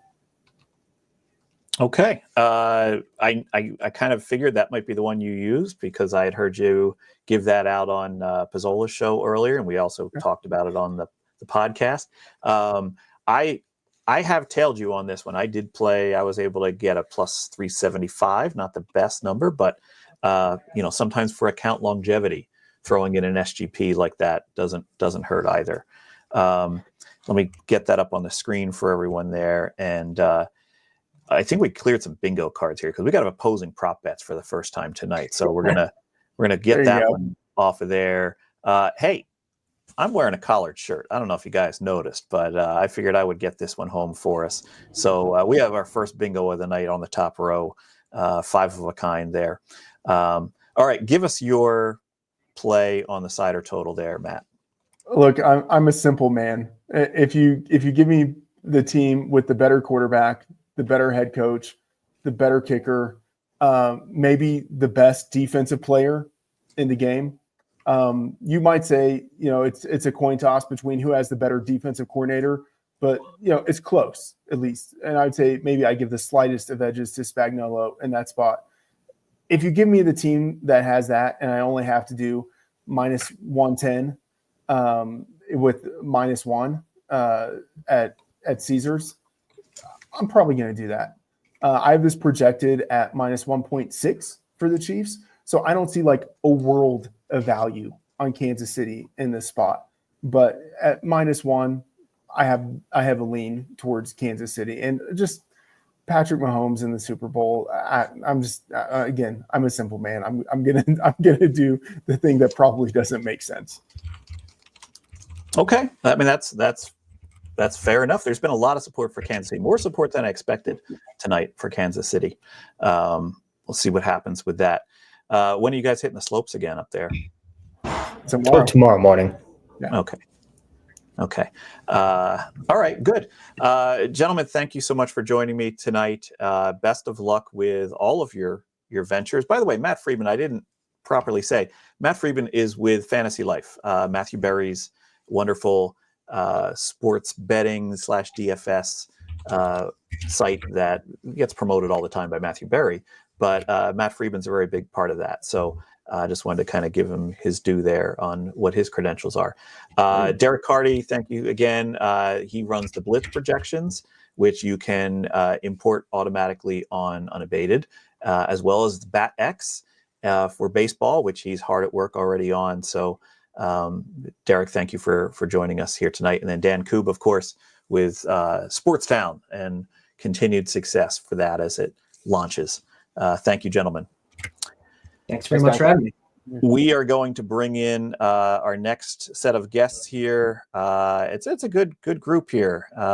Names you know, and people that always deliver the goods when it comes to this program. David Hill, Ed Miller, and of course, the much-awaited prop bet from Gina Fiore. Thank you to the three of you for joining us. Guys, ladies first. So I'm going to start with Gina. Gina, how are you doing? And what are your thoughts for this game tomorrow? I'm going to take the Eagles. That's my thought. Eagles money line. Hi, Ed. I haven't seen you for a while. How you doing? Good. I just saw David last week. Okay, I'm taking the Eagles. I have my prop bet. I guess it's already checked off the bingo card, but it's an anthem prop. Oh, you're going with the anthem prop. I checked it off because there's not a lot of lines left out there, although somebody in the chat did say Bovada still has lines up. Yeah, I want to talk about that. Like, you have all these regulated books and they're like gamifying sports betting, and they're gamifying it and they're making it exciting, and you got these boosts and you got these SGPs, but you go onto their novelty menus and it's garbage. There's like 2 bets. It's like Gatorade and the coin flip. Very disappointing. So I'd go, yeah. It's the regulators. The regulators are Is that what it is? Sticks in the mud. Yeah, we can't bet any of them in New York. Yeah, so the standard has always been it has to happen on the field. Okay, so like the coin toss happens on the field, the Gatorade happens on the field. Then some states decided, well, it has to be within the bounds of play on the field that a prop bet could be made. And then most importantly, it's things that nobody can know ahead of time. Like for instance, the national anthem, somebody knows how long it's going to take, and then of course there's rehearsals. And anyway, let's not deter you. What do you like? All right. So I went to Bet Now, first of all. They let me bet $100, which was 10 times what Bet Online was letting me bet. Bet Online didn't have this though. So I went to Bet Now and I took, will any player or coach cry during the national anthem? And I took no, because it was plus 400 and I felt that was, there's some wild cards in there, but plus 400 was pretty good. Like, I feel like, I don't think I don't think Andy Reid's crying. I don't think the Eagles coach is crying again. Nick's a crier. Nick no, I don't think he's going to do it again. I don't think. No is plus 400. It's the no is plus 400. Is that like, I don't think, like, is that a thing? Do people like cry during the national anthem all the time? He's done it several times. Sirianni is he's a crier. He says he gets emotional every time. And Chris Brown, is Chris Brown? Yeah. With Kansas City has cried during the national anthem on camera. Chris Jones. Chris Jones. Yeah, I knew Chris Brown didn't sound well, right. I looked them all up, like who cries, who doesn't. ChatGPT was so helpful. But I think the wild card is Brandon Graham, because it's his last season and he just came off an injury. But he already cried this week. He had an interview yesterday where he was already crying. So I feel like he got it out of his system. If they win, he's definitely going to cry. But plus 400, I feel like is really Chat says it's 225, so they're already hitting it, Gina. Yeah, Gina moving lines again. No, Bet Online does have it. So I Bet Now, which, by the way, I've never had a problem with. If anyone has never, not an ad, but yeah, I think. And then the Eagles seem to be like locked in, like they seem to be in the zone, at least from the interviews I saw. So I feel like I don't think they're going to cry. Oh, here's the big thing though. John Baptiste, I think that's how you say his last name. He's doing the national anthem, and if you've listened to him, he like has this staccato way of playing, and it's not really an emotional.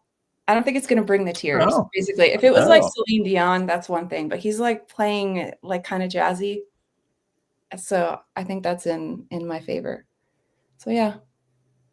I like actually that last reasoning as one of the better ones, because if he jazzes it up, if he New Orleanifies it, yeah, exactly. It doesn't hold the same gravitas as like Whitney Houston singing it, Right. And so, yeah, I think Brandon Graham is the wild card. Plus 400. I want to see if we can get it down.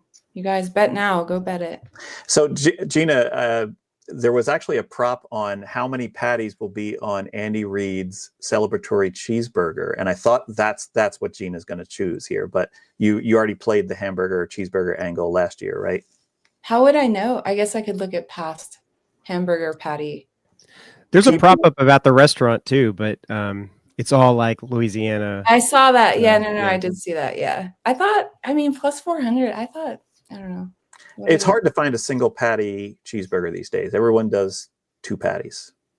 I don't eat burgers, so neither does Ed. So you're talking to the cheeseburger king over here. So, but no, okay. So that's great. I appreciate those bets. I think that's another killer Gina bet. I wouldn't be surprised if this is moving the lines. I'm checking it now. Yeah, there you go. All right, David Hill, I'm going to go over to you, joining us this year from your study there. I think it was last year you were after a Knicks game and you hopped on the stream, and I was terribly running late, and they were closing down the place you were calling in from. So yeah, glad it's a little bit easier tonight. I had my kid with me, and I know that caused you some consternation too. So I made sure to have no minors on screen this year. That's okay. So David, obviously everyone has read the Rolling Stone article that you put out earlier in December, December 10th or so issue of Rolling Stone. What's been the feedback to that article, and has that opened any doors or opened any minds? It's closed a lot of sportsbook doors for me. No, it's Really? It's been interesting. I've done a lot of interviews about it and gone on a lot of interesting shows. I've talked to a lot of people that don't typically talk about sports betting, and I think that was kind of the hope, right? Was to get some of these issues in front of maybe a more of a lay public. And now I'm working on a couple of other pieces with some groups that are, that have contacted me to help them with stuff that they want to do on sports betting. I mean, to me, I feel like a lot of the way that sports betting gets covered is to, I think there's sort of a very much of like an anti-gambling kind of take on the issues that surround sports betting. And I think that it's not like, I think that we can be critical of the industry without being critical of the activity itself. Right. And that we can talk about all the problems and issues in a way that doesn't mean that we have to also throw the baby out with the bathwater or be like, teetotalers about it. So that's kind of that was my hope. And I think that I've succeeded in some small measure on that front. To get people to realize that this is really what's really going on here is this is an industry that takes advantage of its consumers, not that it's not that it's a practice that's a scourge on our society or on the wonderful institution of amateur and professional sports, but that there's actually an industry that's turning a centuries old practice into something that might be worse than it needs to be. Yes. Well said. Well said. And, Tim Lawson was in the chat there, and he said, we're so fortunate to have David Hill in our community. And I agree. You have a way of putting things and stating things that, a lot of us don't have the ability to express it that way. And you're the mouthpiece, and we really appreciate you for that. But really we're kind words. We're going to appreciate you more when you give us some winners here. So what's your pick on the side or total on this game? Well, I'm on the Eagles. I'm on the Eagles money line. I don't know. I mean, last year I picked the Niners, so I faded the Chiefs at my peril last year. But I was on the Chiefs 2 years ago when they beat the Eagles, but I just feel like they're a better team at almost every position, and except for maybe quarterback, and even there it's pretty close. Well, it's not pretty close. It's not pretty close, but it's not terrible. It's not terrible. Not a terrible gap. Mm-hmm. But yeah, I think the Eagles are the better team, and so I like them at plus money here. Okay. All right. And your prop play? Well, I originally wanted to give a prop play on the halftime show. I thought that would be fun. I went really deep into the tank trying to study Kendrick Lamar's set lists from this last tour and watching videos of a lot of his shows. But whatever, they leaked the set list, I guess, a day ago. So all those bets are now off the board. I would have given you a loser anyway. I made a small bet in 95, and it doesn't look like that's even on the list at all, let alone the first song. So I'm glad, I guess, that I didn't give a loser out there. And then the other bet that I was thinking I'd give out tonight was the one that Derek just gave out, the under 5.5 at plus 113, which I thought was a pretty wild number that I saw earlier tonight. I had bet that at plus 100. But yeah, he snatched that from me. So I'll just give out a fairly square pick and say that I'm going to bet Hurts first touchdown. And I think the best number is 650 at MGM right now. Okay. He got the first touchdown in the last time these two teams met in the Super Bowl. Bar I was at last night, they started playing the Super Bowl from 2 years ago. I tried to find some takers on some wagers, but I couldn't. But anyway, I think that's a valid. I mean, obviously Hurts with the tush push and everything. It's a valid play. It'll be a popular play, but it doesn't mean it doesn't have some value to it. Yeah, there's no sharp analysis other than it's just a better number than Saquon getting the first touchdown, and so I mean, I like it at 650, and my other plays got snatched from me, so this is what we're going to go with. I picked, I think my record here is 1-0. So, the one that I hit was an anytime touchdown. So I'm going to try to stick with these touchdown props. I guess maybe I should stick to what I know. Yeah, no, your record's been pretty good, and that is sort of like a positive EV play when it comes to streams like this. Is pick an early spot, so that way nobody steals your play. I was on Rob Pizzola's prop stream the other day. I always make sure I get an early spot, and somebody came on later and go, Captain Jack took the play that I wanted to give. I was like, suck it. Anyway, all right. The other person here on the screen really should need no introduction to any sports bettor out there. If you have not read his books, you don't know what you're doing, because the logic of sports betting and then the sequel, Interception, are the foundation cornerstones of how sports betting should be done. And we're honored to have him on here tonight. Welcome, Ed Miller, to the stream. Ed, how you doing tonight? Thank you. Did you get a line on me crying on stream? Yeah, I wish. I appreciate it. Ed, It's so very nice of you. You're actually you're fairly frequent in our unabated Discord. Purely, I don't ask you to be on there, so it's a pleasure when you're in there. I just check it and see what people are saying, and sometimes I say something. What have you been up to since Interception? Making new models, basically, like football and baseball. I'm working on like baseball today, but yeah. Okay, working on baseball. You're the second person on the stream tonight working on baseball. Actually, you're the third, because Roxy said that he uses Super Bowl day to go get down bets on baseball win totals, because they'll accept anything just to move the line along. Oh. That's funny. Yeah, Chris Andrews conferred that that's absolutely true. Yeah, no, that makes sense. The tellers would want to move things along. All right, so Ed, you're joining us tonight. I really appreciate it. What are your thoughts on this game?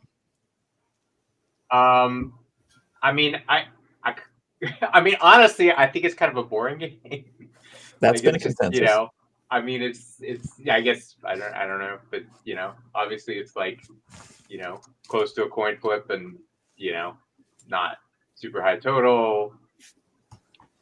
I don't know. It's like we kind of looked at it and didn't spend a lot of time on the props because it's kind of boring. That was honestly. Okay. So do you have at least a play for us on this? Yeah. Well, I have play. So like Eagles money line, I guess, like most of the people that I've seen so far. Obviously not like strong, but like lean. So the prop, I thought this came across my Twitter feed like I don't know, 2 days ago. It was Cal Spears, if you know who he is. He tweeted this out. I think so the prop is, let me get the wording right. So it's one of these next gen stats props. Do you know I know which one you're saying. Yeah. So the prop is, who will record the fastest next gen stats speed on an offensive carry. And Saquon is like, I think plus 230 is what I bet it. At least that was what they touted. And like the guy was basically, I did zero research. He was like, Saquon has 4 of the 14 fastest times all year.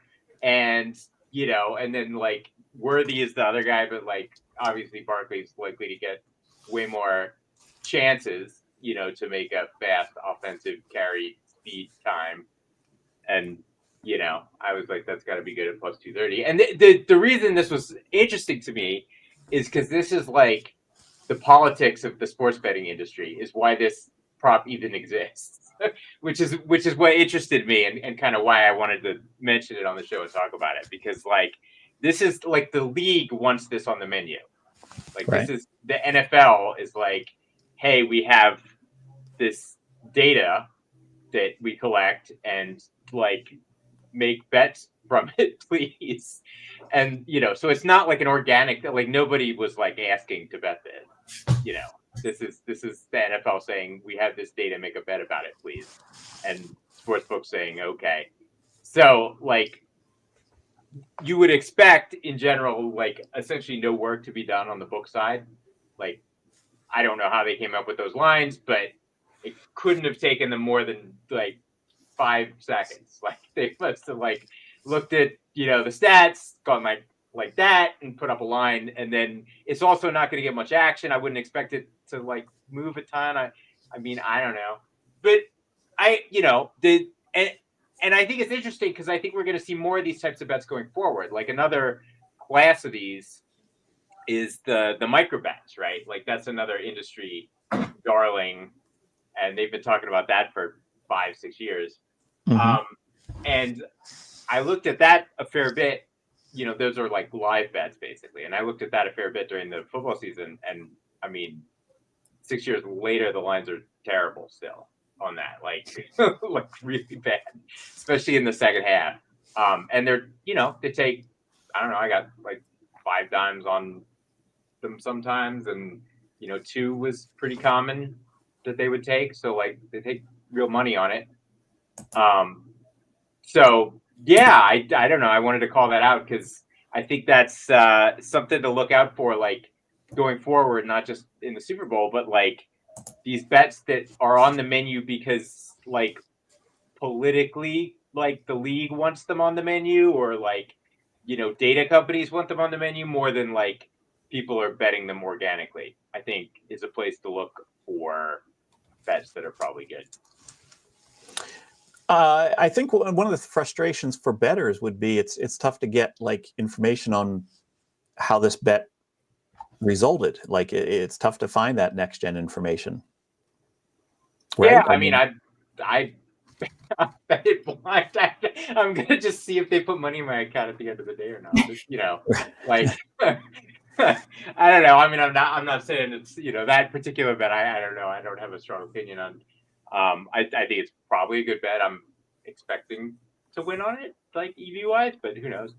But yeah, like I mean, on the micro bets, it's pretty clear, right? Like, you know, like the drive props. Will this prop, you know, will this drive end in a turnover? I mean, those are the ones that I looked at the most, and you know, for the most, you know, there's some like I saw a safety resolved as a turnover, which I thought was interesting. But yeah, but otherwise, I don't know. I think like I would definitely like look at that stuff, you know, going forward. I mean, yeah, it'll be interesting to see if we see a proliferation of these going forward. Like you said, you know, that's something that I think could be studied and quantified and possibly beaten. And you're right. I don't think the sports books want to put a lot of thought and effort into this. So could be an easy one. Okay. This has been really good. Gina, any movement on your prop yet on the line? Not yet? No. Disappointing. Well, maybe afterwards. Yeah, we still get a lot of people watch it on replay. Maybe Bet Now just is really confident. Maybe. Maybe. I like it though. I think it's plus 400 just seems like too big of a number for that, in my opinion. All right, I'm going to bring some more people in here. You guys are welcome to hang out. We're welcoming into the stream Dan Abrams and Tim Lawson, and then a man in front of many screens, Mr. Rex Beyers. There he is. Rex, I'm bringing you in a little early because I know you're just going to hang out for a while. So I'm going to get to you last, buddy. You can keep on hitting your half times or whatever you're playing on there. Dan Abrams, thank you for waiting for us. I know you were in the green room for a while. Dan is the author of a book that has a very interesting title. But how much did you lose? And that's the title of his book, which is largely about arbitrage and hedging and different bet sizing strategies. Dan, welcome to the show. Thank you, Jack. Thanks for having me. So Dan, this is your first time joining us on here. I did listen to you on various podcasts when the book came out. You have some very enlightened takes on how people should be using bet sizing when making their sports bets. Give us a brief overview of why you wrote that book. Well, I felt it was kind of some very counterintuitive things that I had been working on to try to work out the math to figure out, you know, what would maximize your expected bankroll growth. rather than concentrating on maximizing your expected value or your EV. And that's really in line with what the Kelly criterion is talking about when people try to size their bets based on their edge, and they want to do proportional staking, which I think, you know, is really the way to go when you can get a good handle on what your edge is. But it's only really dealing with a very narrow situation where you can only make one bet at a time, and you assume that the bet that you're going to make time after time after time is at the same odds and the same edge every single time. And that's not realistic. That's not the real world of sports betting. So I took a deeper dive into the math, and that's what I came up with. Okay, yeah, and the book has been very well received by those who have read it, and I know a lot of smart people that have told me that, you know, this is some landmark stuff that really wasn't in print before. So thank you for putting it out there. Dan, I don't know if you're a huge football bettor or even a football fan, but that's not the point of the show. The point is just to get a wide swath of opinions. Let me get your pick on the game side or total. I'm definitely a big football fan, big Eagles fan, as it happens. And at the risk of being, you know, attacked in my hometown, I'm going to have to go with the Chiefs money line for my pick here. It's too tempting to be very close to even money. And even more than that, being a good Eagles fan, I used some bonus bets early in the season and threw them on the Eagles Super Bowl futures and said, you know, might as well. I gotta put them on something. Find a good long shot, and that was a good long shot about 3 or 4 months ago. So in order to essentially hedge against those futures, I looked for the best price I could get for the Kansas City money line, and at the time that was on NoVig at -107. So okay, good. Somebody quoted -106 earlier tonight, so that's what I've been using. I'm using -105 for the Eagles money line, KC money line -106. Well, line shop. Everyone line shops, and hopefully you can find the best price for the side you want to be on. Okay, what about your prop play, Rex? I'm just going to mute you there, just because I'll get to you in a second, and we're hearing a little bit of background from you. Dan, what's your prop play? all right. Well, if you'll allow me, I've got my own prop play, and then I got one from the Blue Horseshoe Hotline because Fezzik was supposed to appear, but he couldn't make it tonight. So for mine, I got my trusty notebook here, which I recorded all the plays in. Every sharp bettor has a notebook. Right. For mine, I did the Philly team total over 24.5. This was something that I was looking at the last couple of days because it's most of the soft books have kind of been bouncing around. But Circa had an opinion, and if anybody's opinion I'm going to trust in this business, it's Jeff Benson. So DraftKings had it about an hour ago at +102. Could have changed since then, but based on the Circa line, I made the fair around 105 or 104 on the plus side. And that's close enough to a fair line where I figure it's a pretty good semi-hedge against my Kansas City money line bet, because obviously if the Philly team total goes 25 or above, they have a very good chance of winning. So it's kind of playing the opposite there. Gotcha. What price did you get on that? I got +102 on DraftKings. Okay. All right. I like that. Put it in there. Dan, that doesn't surprise me that you would have a set of wagers here that kind of play against each other. That's par for the course. You said you had something from Fezzik. I won't give him an official listing in here. You gotta appear Fezzik in order to get on the bet log, but you can at least give us the play. All right. Well, the one he said is both teams to score in the first quarter. No. So it's the no line on both teams to score in the first quarter. At the time, he put me onto that. It was going at -150, but since then I found it on FanDuel -140. So the line steamed against him already, but that's what I got it at. Okay. I can see his reasoning on this. These are two ball control teams, and there could be maybe just 2 possessions in the first quarter, 1 for each team, probably tops of 3 possessions in the first quarter. So I can see where that would be something that he might want to take a shot at. Good. Tim Lawson, thanks for joining us there. Tim hosts the Better Life podcast, and he will be on a future episode of the Unabated podcast. We have that lined up, talking soccer with us. That's right. Tonight we're talking the other football, the American football. Tim, what are your thoughts on this game?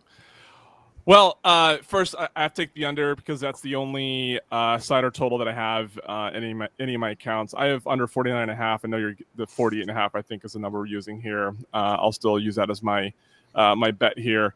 I'm actually kind of relieved that no one has gone the long shot lottery ticket Super Bowl MVP route, because I was hoping to get an opportunity to do that.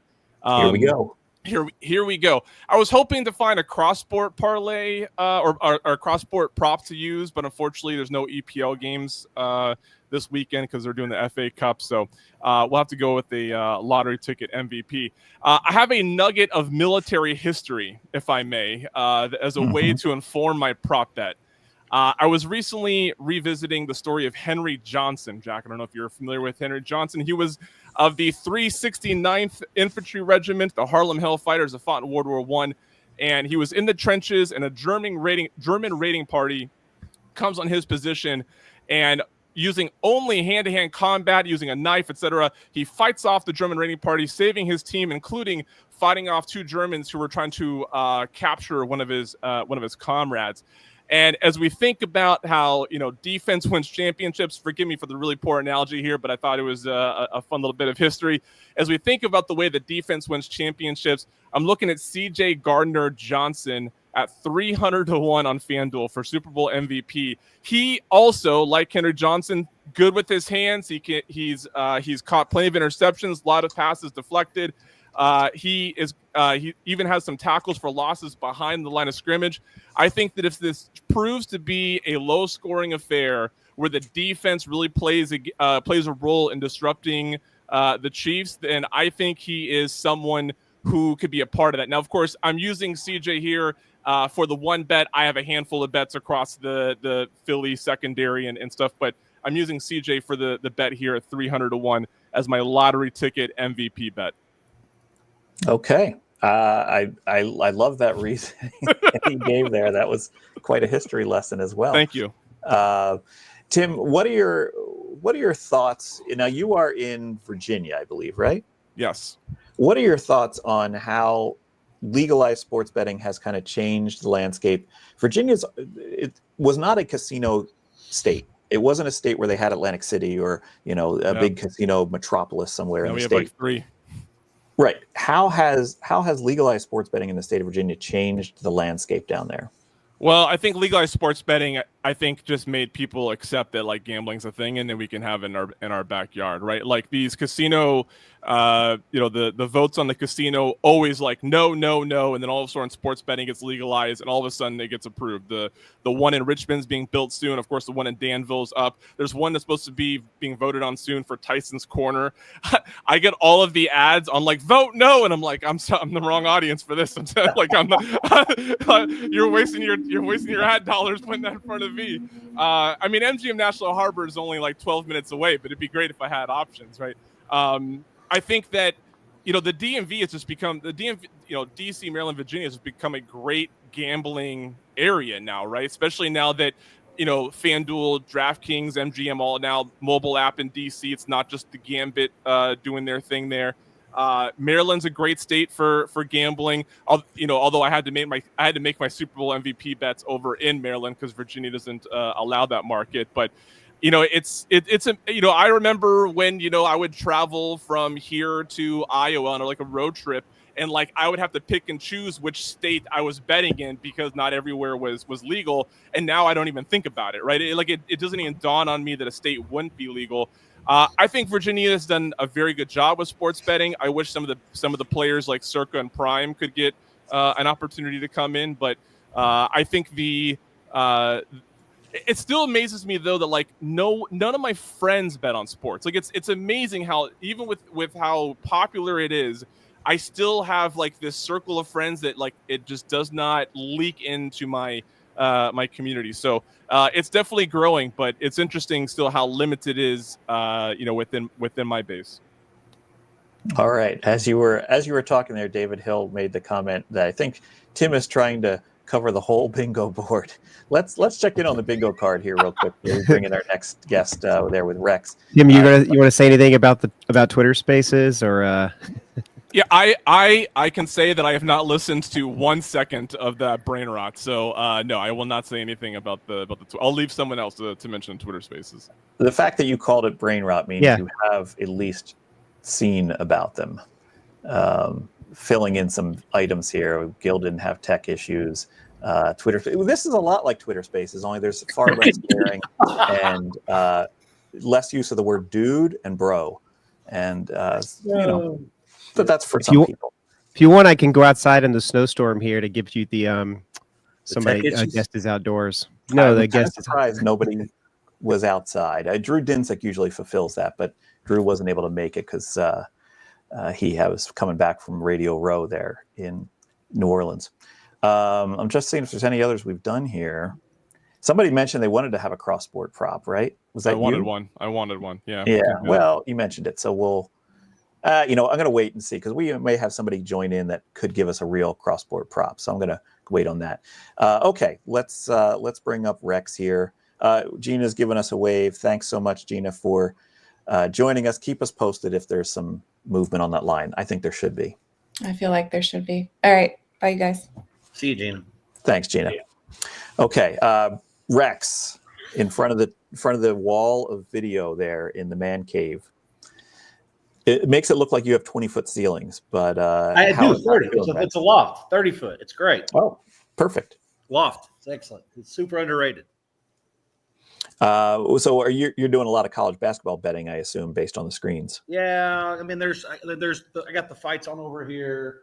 This Big Ten channel is going to be a college basketball game in a bit. There's another SEC channel, Mexican soccer, NBA, CBS college sports, ESPN, ESPN2, ESPNU. The middle and the top ones I don't have boxes for, so those are antenna only.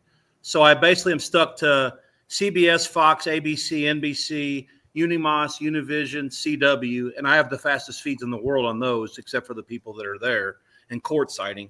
Other than that, my feeds are on delay. There's nothing I could do live, but it's still good to be able to have all the stuff and be able to watch what I'm trying to figure out and, I have some free roll work. So good to be involved for the most part. Like I said, the rest of the night's done. I've had 2 Chinese fighters. They got there and they got one more later, Weili Zhang against Suarez. So we'll see. All the steam's on Suarez, and I think Zhang should be the favorite. So no problem. Talk to John Murray. His sharpest guy is on the other side, and that's why they're so high on the other side, and it's gone up even a little bit more. But Zhang at plus $1.20 or better, I think, is a great bet if we could talk about fights and not just the Super Bowl. If not, I'll steer it back into the lane that you prefer.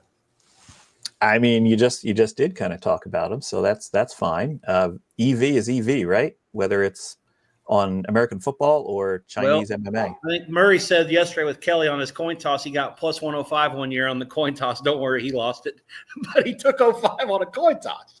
It is what it is. I mean, unless the coin is actually weighted and somebody can prove it that it's going to fall a certain way.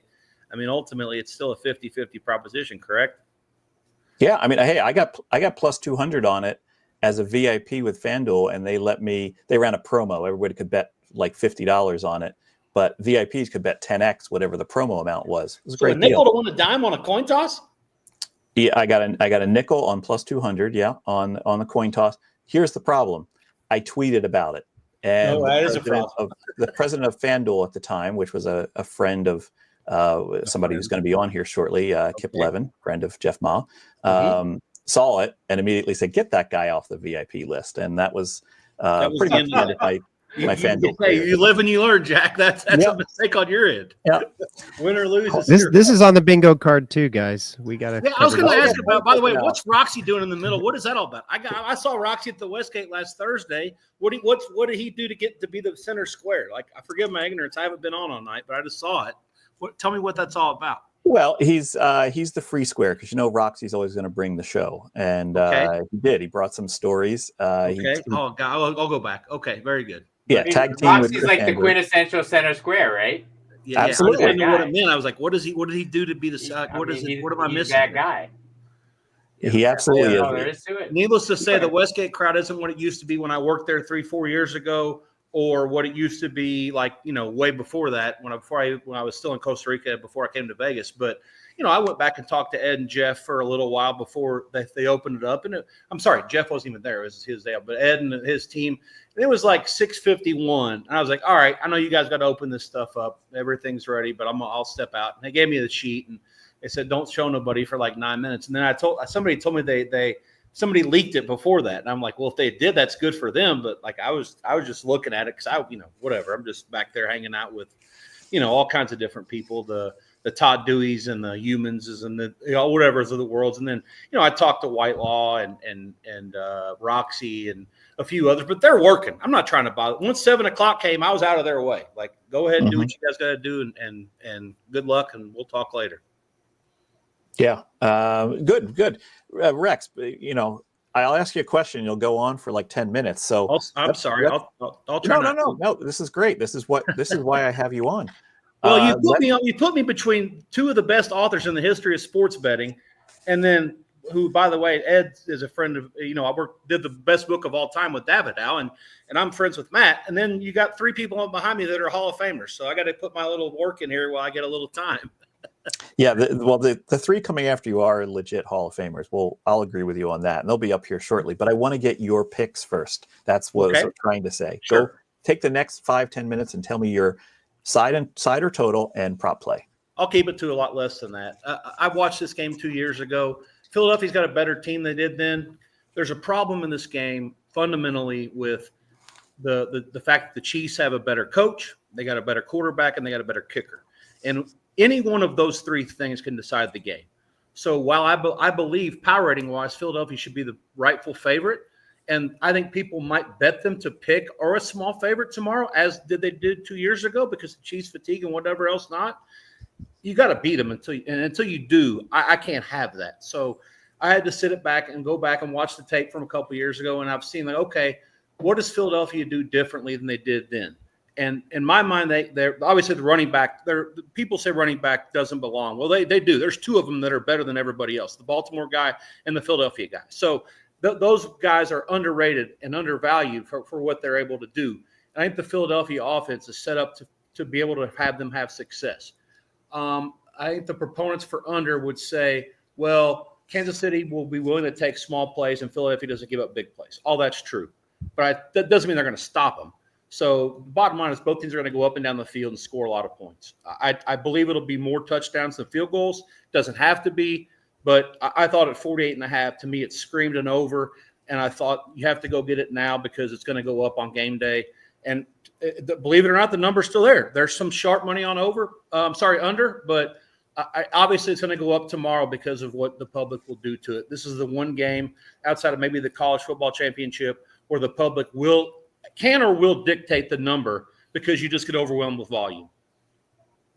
Okay, so you're taking the over 48.5. Yep, chart me for over 48.5 on the gameplay. Okay, and how about a prop? Paul Charchian was on Mitch and Paul's show on Thursday, I think, and he's a pretty smart guy, and I respect it, from Minnesota. He made a really good case, and I believe it, and I like it, for Devontae Smith to have a big game. I think everybody's thinking, well, the Chiefs are going to try to do what they can and maybe slow down the tight ends because everybody says they can't stop tight ends. Well, okay, they might not, but Kansas City does a good job of zigging when everybody thinks they're going to zag. So whatever you think they might do, if you go back through the last few Super Bowls, they've constantly come up with a different game plan than they've had in most of the regular season of the playoffs. This year, they haven't had to show any cards. They basically played against – they did whatever they could to get the 1 seed. They took 25 days off from Christmas until because they didn't even try against Denver in the last week, until the first game against Houston, who didn't belong in. And then they did enough to win the first game without showing all their hand. So they basically have had to show very little to get to this point. And Reed's great off a bye. Now, underrated part of this is Sirianni has an actually better record than Reed does off a bye. That's not something that some people haven't seen yet, but it's obviously over a big sample size. Bottom line, it probably is going to be a close game. I expect both teams to go up and down the field, and I think that Devontae Smith could be the X factor in this game. There's all kinds of options to play him over. The Westgate has 105.79. Will he go over 100 yards at +6 to 1? That's what it was on the sheet. I don't know what it is now. I thought that would be a good bet. Anything that has to do with him over. And there's also, we talk about these bullshit same game parlay type things that these people are peddling down your throat. But in this one, it kind of is a correlation that might make sense. And that's Smith to a touchdown and the Eagles win the game. Because if he scores, obviously that helps, the thought process, because I think he's a dog to score touchdown to begin with. So at 5 to 1, so 82207 on the sheet at the Westgate. Either one of those two, you can pick the one that you like best, or if someone's taking one of those two, give me the other one. Devontae Smith to score, and the Eagles win, or Devontae Smith to score at anything between 5 and 6 to 1 on the sheets. Okay. Nobody's mentioned Devontae Smith yet tonight, so it's really your call. Do you want? He's my guy. He's my listen. Just put Devontae Smith. I can't call him MVP, but I'll say, assuming the line is what it was, the 6 to 1's a better price. So I'll go him over 100 yards. He has a monster game tomorrow, and the Eagles will win. But I don't need him to win. If he gets over 100, the prop wins. The other one needs the Eagles to win. It's a correlation. Got it. Perfect. Great. I like those plays. That's very good. Rex, will you be watching the game on all 9 of those screens there tomorrow? Right in the middle, and that's it, most likely. Or I might go to the South Point, or I might go to the Westgate. I haven't decided yet. The highest bidder that decides to want to have me out and take care of me, given that I'm still unemployed, is probably the winner. Yeah, I will mention Rex is currently a free agent. One of the most knowledgeable people when it comes to bookmaking that I know personally. And, Rex is definitely somebody who knows how the sausage gets made in this industry. So, Rex, we're still pulling for you. Hopefully, got a couple interviews next week, buddy. Wish me luck. I appreciate that. I'm going to hang out for a little bit if that's okay with you. Yeah, we got some more people coming in. Anyone who wants to give their wave goodbye, that I see Dave waving there. Hey, take care, Ed. Thank you, also. Dave. Thank you, Ed. Thank you, Dan. Appreciate it.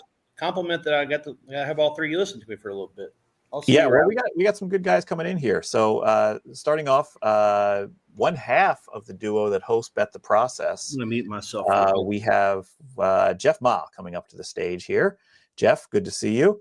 Your other half is here, but his camera's not on, so I'm not going to bring him up just yet.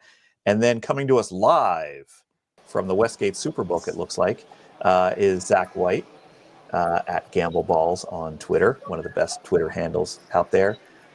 And then, his camera's back on. So there is the Prince of Props himself, Rufus Peabody. Okay, gentlemen, welcome in. This is our last round of guests on the show, so we can take our time and, we can work through or say whatever you want. It's been a fun show so far. Jeff, I'm going to start with you. First of all, nice. Is that like Wayne's coding there? That's what them in the business call Wayne's coding. And so for these days they call it Wayne's cotting, I guess. I don't know. Wayne's cotting, yes, very fancy. All right, Jeff, how you been, sir? I'm great. Thanks for having me. Yeah, no, I really appreciate you stopping in. And Bet the Process has been firing on all cylinders the past few months. Very jealous of your guest list most of the time. It's very, very great stuff. You had Michael Lewis on for Pete's sake just recently. All right, Jeff. I don't know if you've probably watched the past 4 hours that I've been on here. I've been watching all of it, so yeah, I got it. What's your thoughts on this game? And I have to, while you're talking, Jeff, I'm going to tally up where the majority is so far, just to kind of see where it's landing. Well, so I think the side and the total are tough. Like, I definitely think, like, on both sides, like Rufus and I talked about this during Bet the Process about how he's not going to bet on probably any of the major markets because he said he didn't even run the numbers on them, right? Like, so ultimately, if I had to do one thing, it would probably be the Chiefs on the side at this point. And it's mostly because I literally have a Chiefs futures bet already, and I don't want to actually like be conflicted in what I'm betting on. So, I mean, I again, like I don't have a sharp side to any of this. I mean, maybe the only analysis is like, how do you think about their season-long metrics and where their season-long metrics might lie? And maybe the fact that the Eagles have been able to play from a positive game state the entire season makes their season metrics even better than they should be. Meaning, like, if they're put into a slightly different game state, their metrics would be different. So maybe that's hope for like some sort of alpha, but that would be my only thing, would be like, let's just pretend that the Eagles are a different team if placed in a different game state, and then there's some edge on season-long metrics that would lead you to take the Chiefs. Okay. Jeff, I'll give you this. That was a unique analysis because all night long we've been hearing the same analysis on this game of, head coach, quarterback, and kicker are better on KC. The rest of everything else is better on Philadelphia. That was a very unique analysis. I applaud you for that. Thank you. What's a prop play that you like? Well, so this is the counter to that, which is the Jalen Hurts MVP bet, because I feel like that is a very, like, when do you ever see this big a spread on the quarterback, and basically what is a pick'em game for the quarterback to be almost 4-1 to win the MVP? Like, you don't ever see that. And so ultimately, why would that be? Like, is Jalen Hurts incapable of having an MVP type game for a quarterback? Absolutely not, right? He's going to have touchdowns, and if they win, he's probably going to have to throw the ball some. So I think there's a really good chance that if they win, he's going to be the MVP. So if you at least take their odds at, like, say, I don't know, 45% to win the game, probably 47% to win the game, then there's some edge to me and Jalen Hurts to win the MVP.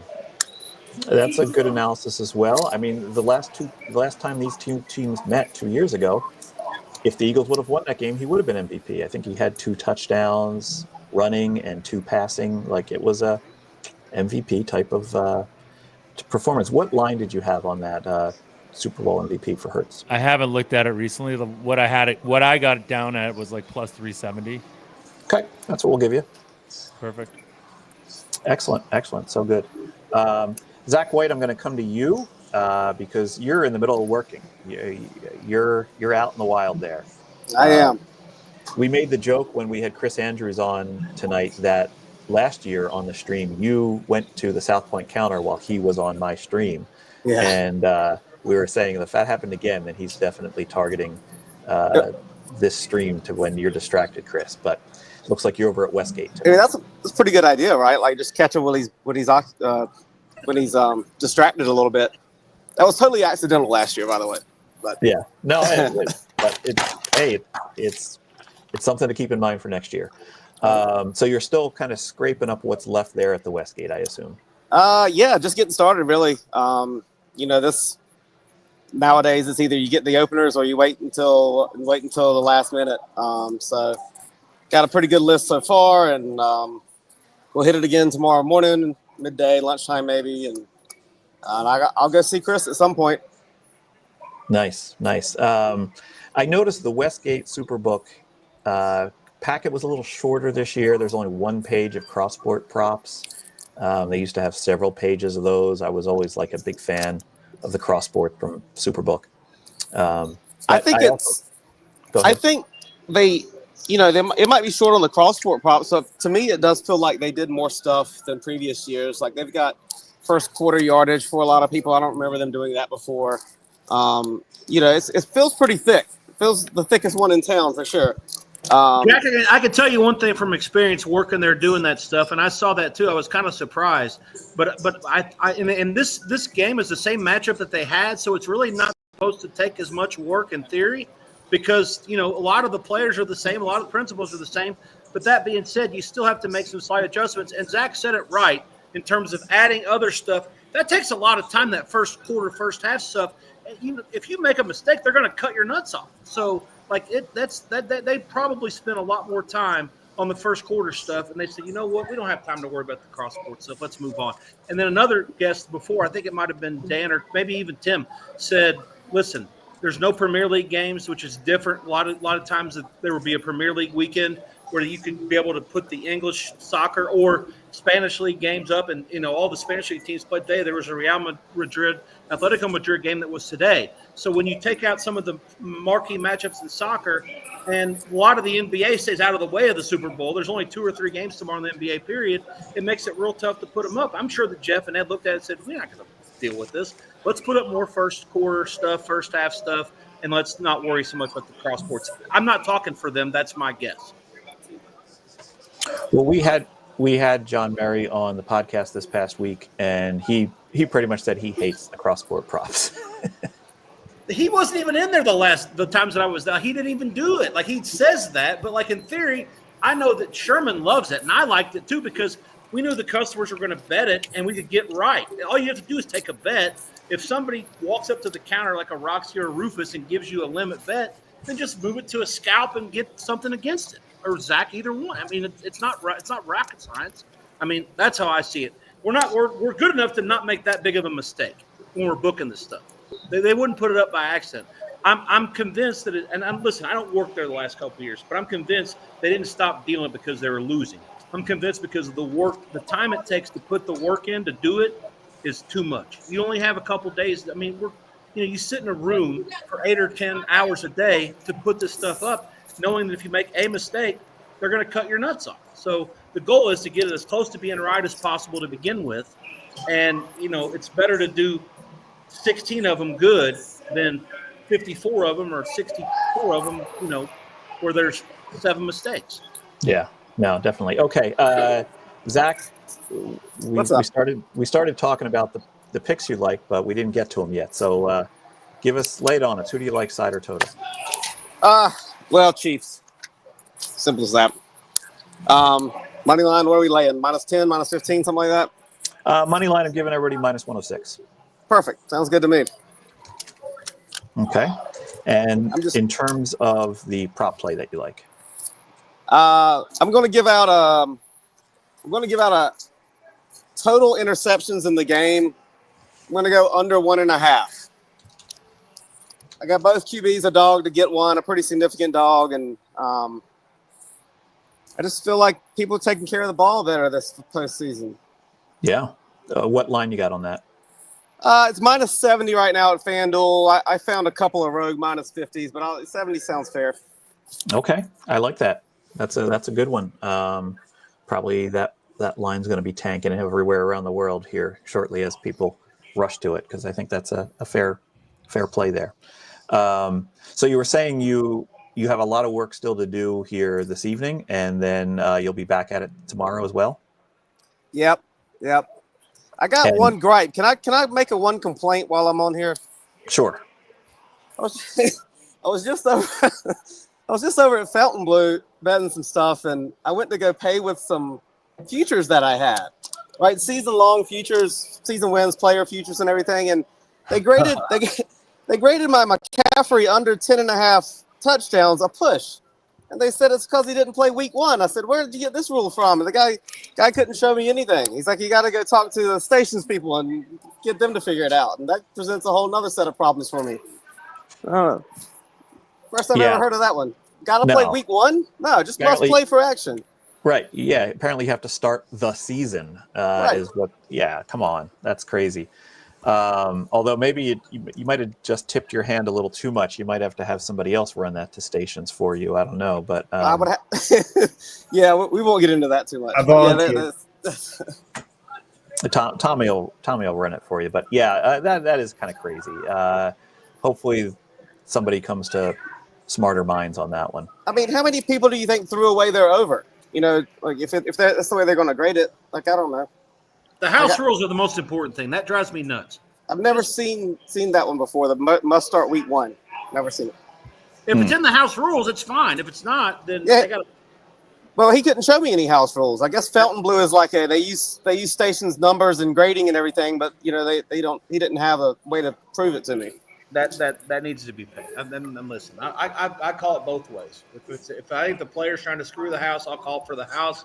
Vice versa. This time you're on the right. That has to be paid. You have the right side. Yeah.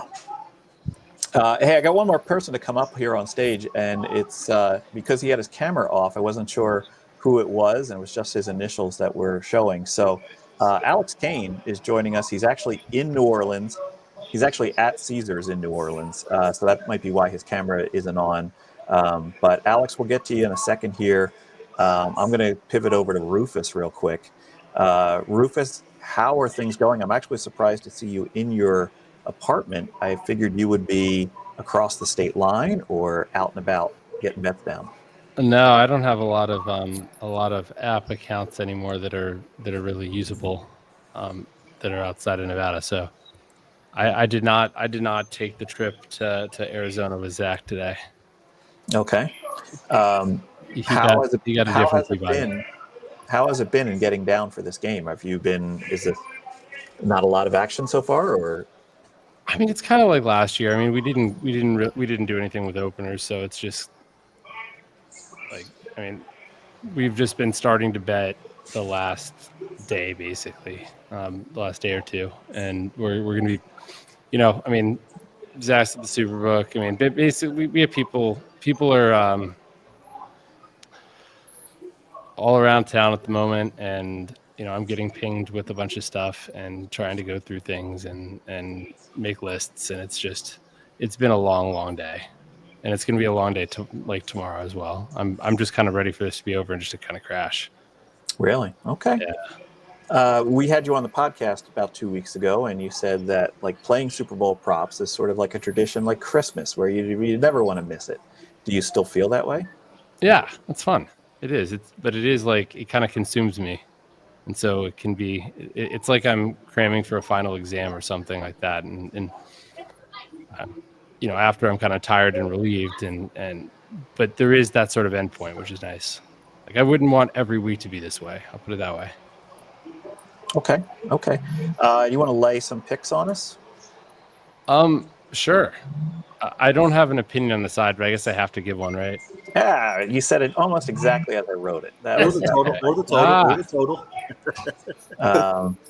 Yeah. Okay. Go ahead. Give us. I know you don't have an opinion on the side or total, but give us one. Okay. I'll take the Chiefs money line as well. Any reason? And I want to say I liked what Jeff said a lot. I thought his analysis was was spot on. Okay. Yeah. No, I'm surprised at how it's gone so far tonight. In terms of the analysis has been kind of the same, but it's also the people that are saying on the Philadelphia side say, but that doesn't matter. And the people on the Kansas City side are saying, but that doesn't matter. So it's very much sounds like a coin flip game for a lot of people. Okay, so for prop, I would say a player to complete a pass to themselves at 75-1, which was originally the GRP bet. But I actually priced it in it like, I mean, I didn't, I'll be honest, I didn't do like some sort of crazy analysis on it, but I did query how often this has happened, and it happens basically 1 out of every like 65 or 66 games over the last 20 years, and that hasn't like, Rob was like, oh, everybody's coached to bat the ball down now, and I'm like, actually, if you look at these instances where like a quarterback completes a pass for himself, on average they've gone for positive yards. I mean, Mahomes has done it twice in the last 5 years, including week 1 this year. So I don't know. Even if it was just a tiny edge, it feels like it's one of those bets you kind of love to make because it's just a really fun sweat. Yeah, it's not really a sweat, but it's the kind of thing where it's like an exacta bet, right? I mean, it's one of these things that it's kind of crazy if it hits, but it's more fun betting the 75-1 than laying 1 to 75. So you would know. But my actual, I don't think that's available anymore because I bet it at 75-1. But if it is, I would bet it. I have a feeling after you tweeted that, boring the number dropped. So I had the exciting, kind of crazy one. The more boring one is no defensive or special teams touchdown. I think we've laid like minus 310, minus 325. To echo what Zack said, I don't have a lot of interceptions projected, and that's kind of the biggest source of the defensive or special teams touchdowns. Generally going to be a pick six. And so I feel like that's less likely to happen.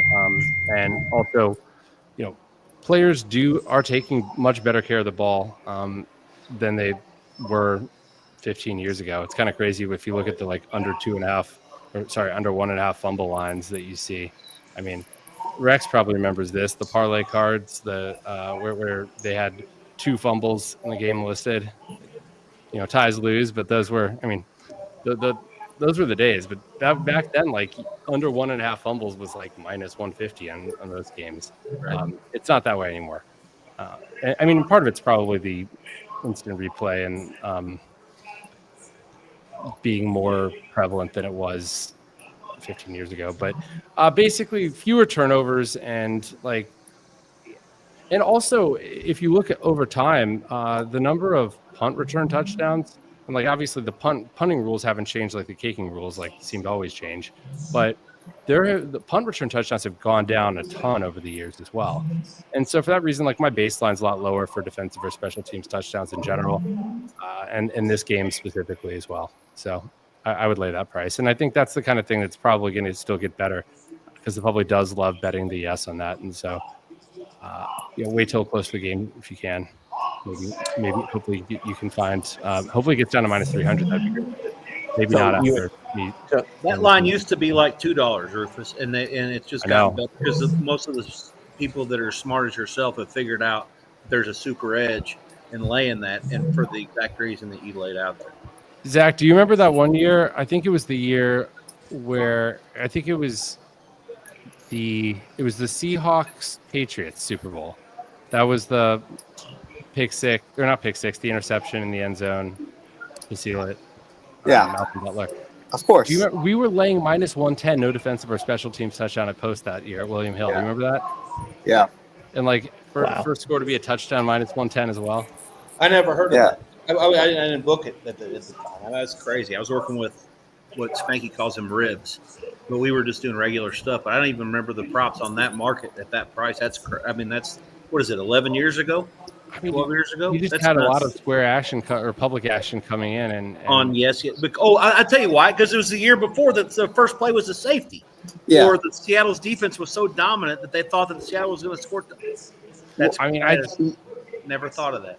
Well, you had 3 safeties in 4 years, and there was a time when we were laying minus 500 or minus 550. And your head's kicked in because right on the no safety. But we were betting. Zach and I were betting all those Super Bowls where there were the safeties, and those were some pretty bad starts to the Super Bowl when you are in a 6-figure hole after the first play.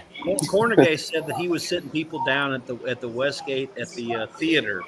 He told me the story, and they actually gave it to Rob Misch when it aired this weekend. He said that they were putting people in the seats, and the first play of the game, Manning got sacked in the end zone, and the place went garbanzos. And they're like, "What happened?" Oh, Seattle safety, first score safety, first safety. All these things happened, but then the result of the game was so good that he was like, "All right, well, it wasn't so bad." But after a play, they were stuck a lot of money. And I think Tony Miller at the Golden Nugget said the same thing. They were stuck $1 million. He said, well, they were so buried to that prop. And, of course, they don't take any sharp action, and they didn't want anybody to give them anything that was going to threaten their bottom line, that once they lost that, he had to call upstairs and say, we can't win. We were so far buried to the safety that it was over with for them. That was crazy. Rufus, just to clarify, your line was minus 310, you said on that? My line was, I think minus 325 is. We bet both, so. Okay, I'll grade it minus 325. Either way. So, Rufus, you'll be going straight up to kickoff tomorrow, I assume, right? Yes, definitely. And then you're doing your little shindig on the roof of your apartment? Yep, that's the plan. All right, cool. Same thing, the 4th straight year doing that. One of these years I'll make it out to that shindig. I've heard good things. Yeah, you got to do it. Yeah. Alex Kane, are you out there? Can you unmute yourself and maybe get video? I don't know. I'm not sure how responsive he is there, if he's even still in the... If he's in New Orleans, he's got a lot of battles to overcome. Camera, audio, and New Orleans internet. That would be my guess. That seems to be what we might be up against. Okay. Well, Alex, if you're out there and can unmute yourself and jump on, good. Otherwise, we will kind of go around the room here to wrap up over the next couple minutes here. Let me pull the bingo card up because we have to finalize some of this stuff. A guest is outdoors. I think that failed. I don't think Alex is outdoors.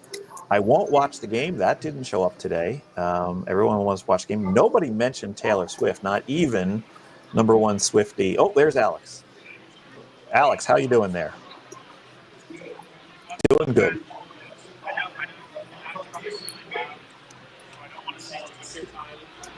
Hold it a little closer. Hold it closer. I need to know a prop for the game on that seasons in New Orleans, and I can jam with you. Is he on a different planet? He's on the Eagles. I know that. Yeah. Hey Alex, hold the phone a little closer. Hey, hang on. Directly on your eye, like that. Farther away, then closer. He's on the Eagles. We know that. You have a prop. Is he on dial-up? Oh, I think Zack was a huge favorite to be the worst internet tonight, and somehow he got beat. Right. We got a guy that's in a cavernous sports book, and Gill Alexander had better internet. Come on. Westgate Wi-Fi is terrible, I guess. I don't know. That's not my fault. Talk to Murray. The point is, how did he beat? All He's right. in New Orleans. I had hoped to get a cross-sport prop from J-Fan. Chart him on the Eagles at least, for Christ's sakes. He knows. Yeah, I'll definitely put Alex Kane down as Eagles money line. I think that's a given. Nobody said my numbers say. Some people said my model says, and then nobody really mentioned a Gatorade prop, but that one's kind of been leaked. There's been a leak in the Gatorade. All right, so I'll list Alex Kane down here as Philadelphia money line. Oh, I got to give my play. Actually, right. Jack, Alex did put in the in our production chat that his bet is over 48.5. Oh, yes, you're right. You're right. I just want to make sure he gets the right bet in. You are right. He's walking around with an Eagles finger. That doesn't count. You can't hear him. All right. I'm just asking in the production chat if he has a play. Okay, let me give you my plays. I see. Yeah, there it is. Okay. Yep. All night long, I've been drinking out of my Eagles glass here. Iced tea. So you got the Chiefs. How much? No, I got to go with Philadelphia money line. I think they get it done. We've actually had two people give Philadelphia alt spreads, both at positive EV prices that they found, which was pretty exciting. But I got to go with Philadelphia money line. I do believe they can overcome the coaching. They can overcome Mahomes' special magic. And I don't think they're going to put the game in the hands of Jake Elliott, because I agree that's one area where they are come up far short. Rufus has had enough. Rufus has had enough of your bullshit, Jack. Yeah, he's out of here. All right, prop play, real quick. Prop play. I've been on a couple different podcasts and live streams, and I try to give a different play out at each one. And heading into this tonight, I was kind of undecided as where I'd go. I had a play on total punt yardage in the game, but Andy Molitor gave out Philadelphia punt yardage, and so I figured that's a little too duplicative of his play. So I'm going to go with one where it's opposite what the public is thinking, and the public has been all over Dallas Goedert receiving yards. People theorize that Kansas City's soft over the middle. They give up a lot of yards after catch to tight ends. Dallas Goedert has had a great run in the playoffs. He had a middling season, but a great run in the playoffs. People tend to handicap this game based on just playoff sample size. The line has ballooned up to 52.5. There's some 54.5 offshore at minus 115 on the under. I'll grade myself at 52.5 to the under and see where we can go with that. Rex, what's that response there? What was that?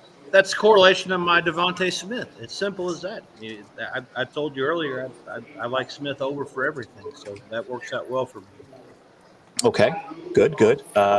Thoughts on that? Rufus, are you guys on Dallas Goedert, or will you be? Can't say. It's too early. Yeah, those guys are still working. all I'm going to say is there's not going to be a defensive or special teams touchdown. I'm just here not to get fined. Last Thursday at 8:30 p.m. for the most of the last 15 years, that's a question you could ask them guys. Now you can't ask them until the kickoff. There's more money to be bet, more bets to be made all the way till they run on the field. All right. Well, Rufus, do me a favor. When you're done with your betting tomorrow, let me know what your thoughts on that prop play. I have a feeling like I can't imagine you would be on the over, but I don't know. We're on some overs. No, I'm sure. I'm sure most of those bets are already in. Maybe. Yeah. Okay. Is Captain Jack? Is that your thought process on over? Bet it early, and then if it's under, bet it at the end. Yeah. Exactly. I'm sure I went over this 100 times before I got pretty on. basic strategy. Yeah. I'm on that Grant Calcaterra over a half a yard receiving, which takes yards away from maybe just 1 yard away from Dallas Goedert. Sure. Yeah. I got to drop, guys. Yeah. Well, we're gonna end the stream. I'm being yelled at by my brother, being like, I'm leaving him hanging. I'm supposed to send him a list. So. Good luck the rest of the weekend, everybody. Rufus, Zack, I know you guys are still working. Take care of yourselves. Be well. Good luck, Jack, everybody. thanks for having me again. Always appreciate it. Jeff, good to see you again. Take care. Anything Thanks else for for having me, Jack, or no? Yeah, no, I think this is going to wrap it up. We're just cresting 4 hours right now. Is Tom outside? I'm missing Rufus, which is really unfortunate because I had one more prop bet to get in that is being sweat at the Viola house. There's not a book there, Tom. What the fuck are you doing? Sorry for the language. We're booking our own action here, Rex, because apparently Rufus and Tom are supposed to join us the rest of the week post Super Bowl for some skiing and unwinding. They have not booked their plane tickets yet, and we are now taking bets on whether or not they make it. Tommy, I saw him last night. He was booking it last night. He was debating between the $89 Spirit flight and the $230 Southwest flight. The life some of us live, man. What are you doing there? Which one do you think he picked? Oh, for sure he picked the Spirit flight. I've been on that Spirit flight with him. Nah, he had to take one later because, you got cash out stuff on Mondays and everything. So he's on a later side. But he did book his flight. He wanted to book the cheaper one. It just left too early. It'd be great if he would tell me when that was coming in, That would help. That's great. All right. So Jack. Take care. Thanks, Rex. I just want to wrap up. We began the show talking about the power of the crowds, the consensus, Bayesian truth serum, as Andrew Mack had said. If I have added these up correctly, the majority is on Philadelphia to win the game. It's a slight majority. It's probably our closest one of any of these live streams, the super streams. And also, I believe the under. I think it might be 3-3 on the under and the over. So maybe there's no consensus on the over or under, but slight consensus on Philadelphia to win the game. So thank you to everyone who joined me tonight. The bingo card got mostly full. The bet log is pretty full. We're going to tweet this out, let everyone know where they can find these bets. Jack, I do have one more for the bingo card. Well, what was that? You were outside? I mean, yes, the outside. I was purposely trying to inflate the numbers at this point, but I will also say there's been some interesting line movement on will Taylor Swift be a part of the halftime show, because she does, in fact, have a song. Kendrick Lamar did a feature on a version of Bad Blood, and there has been a theory. It's moved from 8-1 to 5-1, and I believe it was as high as 16-1 earlier in the week. We'll see. That would be pretty wild, and if it hasn't totally leaked in public yet, it's surprising. Well, if our audience hasn't totally tuned out by now, I could hear the clicking. Okay, that's great information. Thank you to everyone who joined me tonight. Thank you to everyone who tuned in and enjoyed all of this. Thank you to Jessica Brand, that was in the chat all night, kind of giving a lot of information there. So I appreciate everyone who followed along. Hey, this is it for SuperStream 59. I will see you next year for SuperStream 60. Enjoy the game, everyone.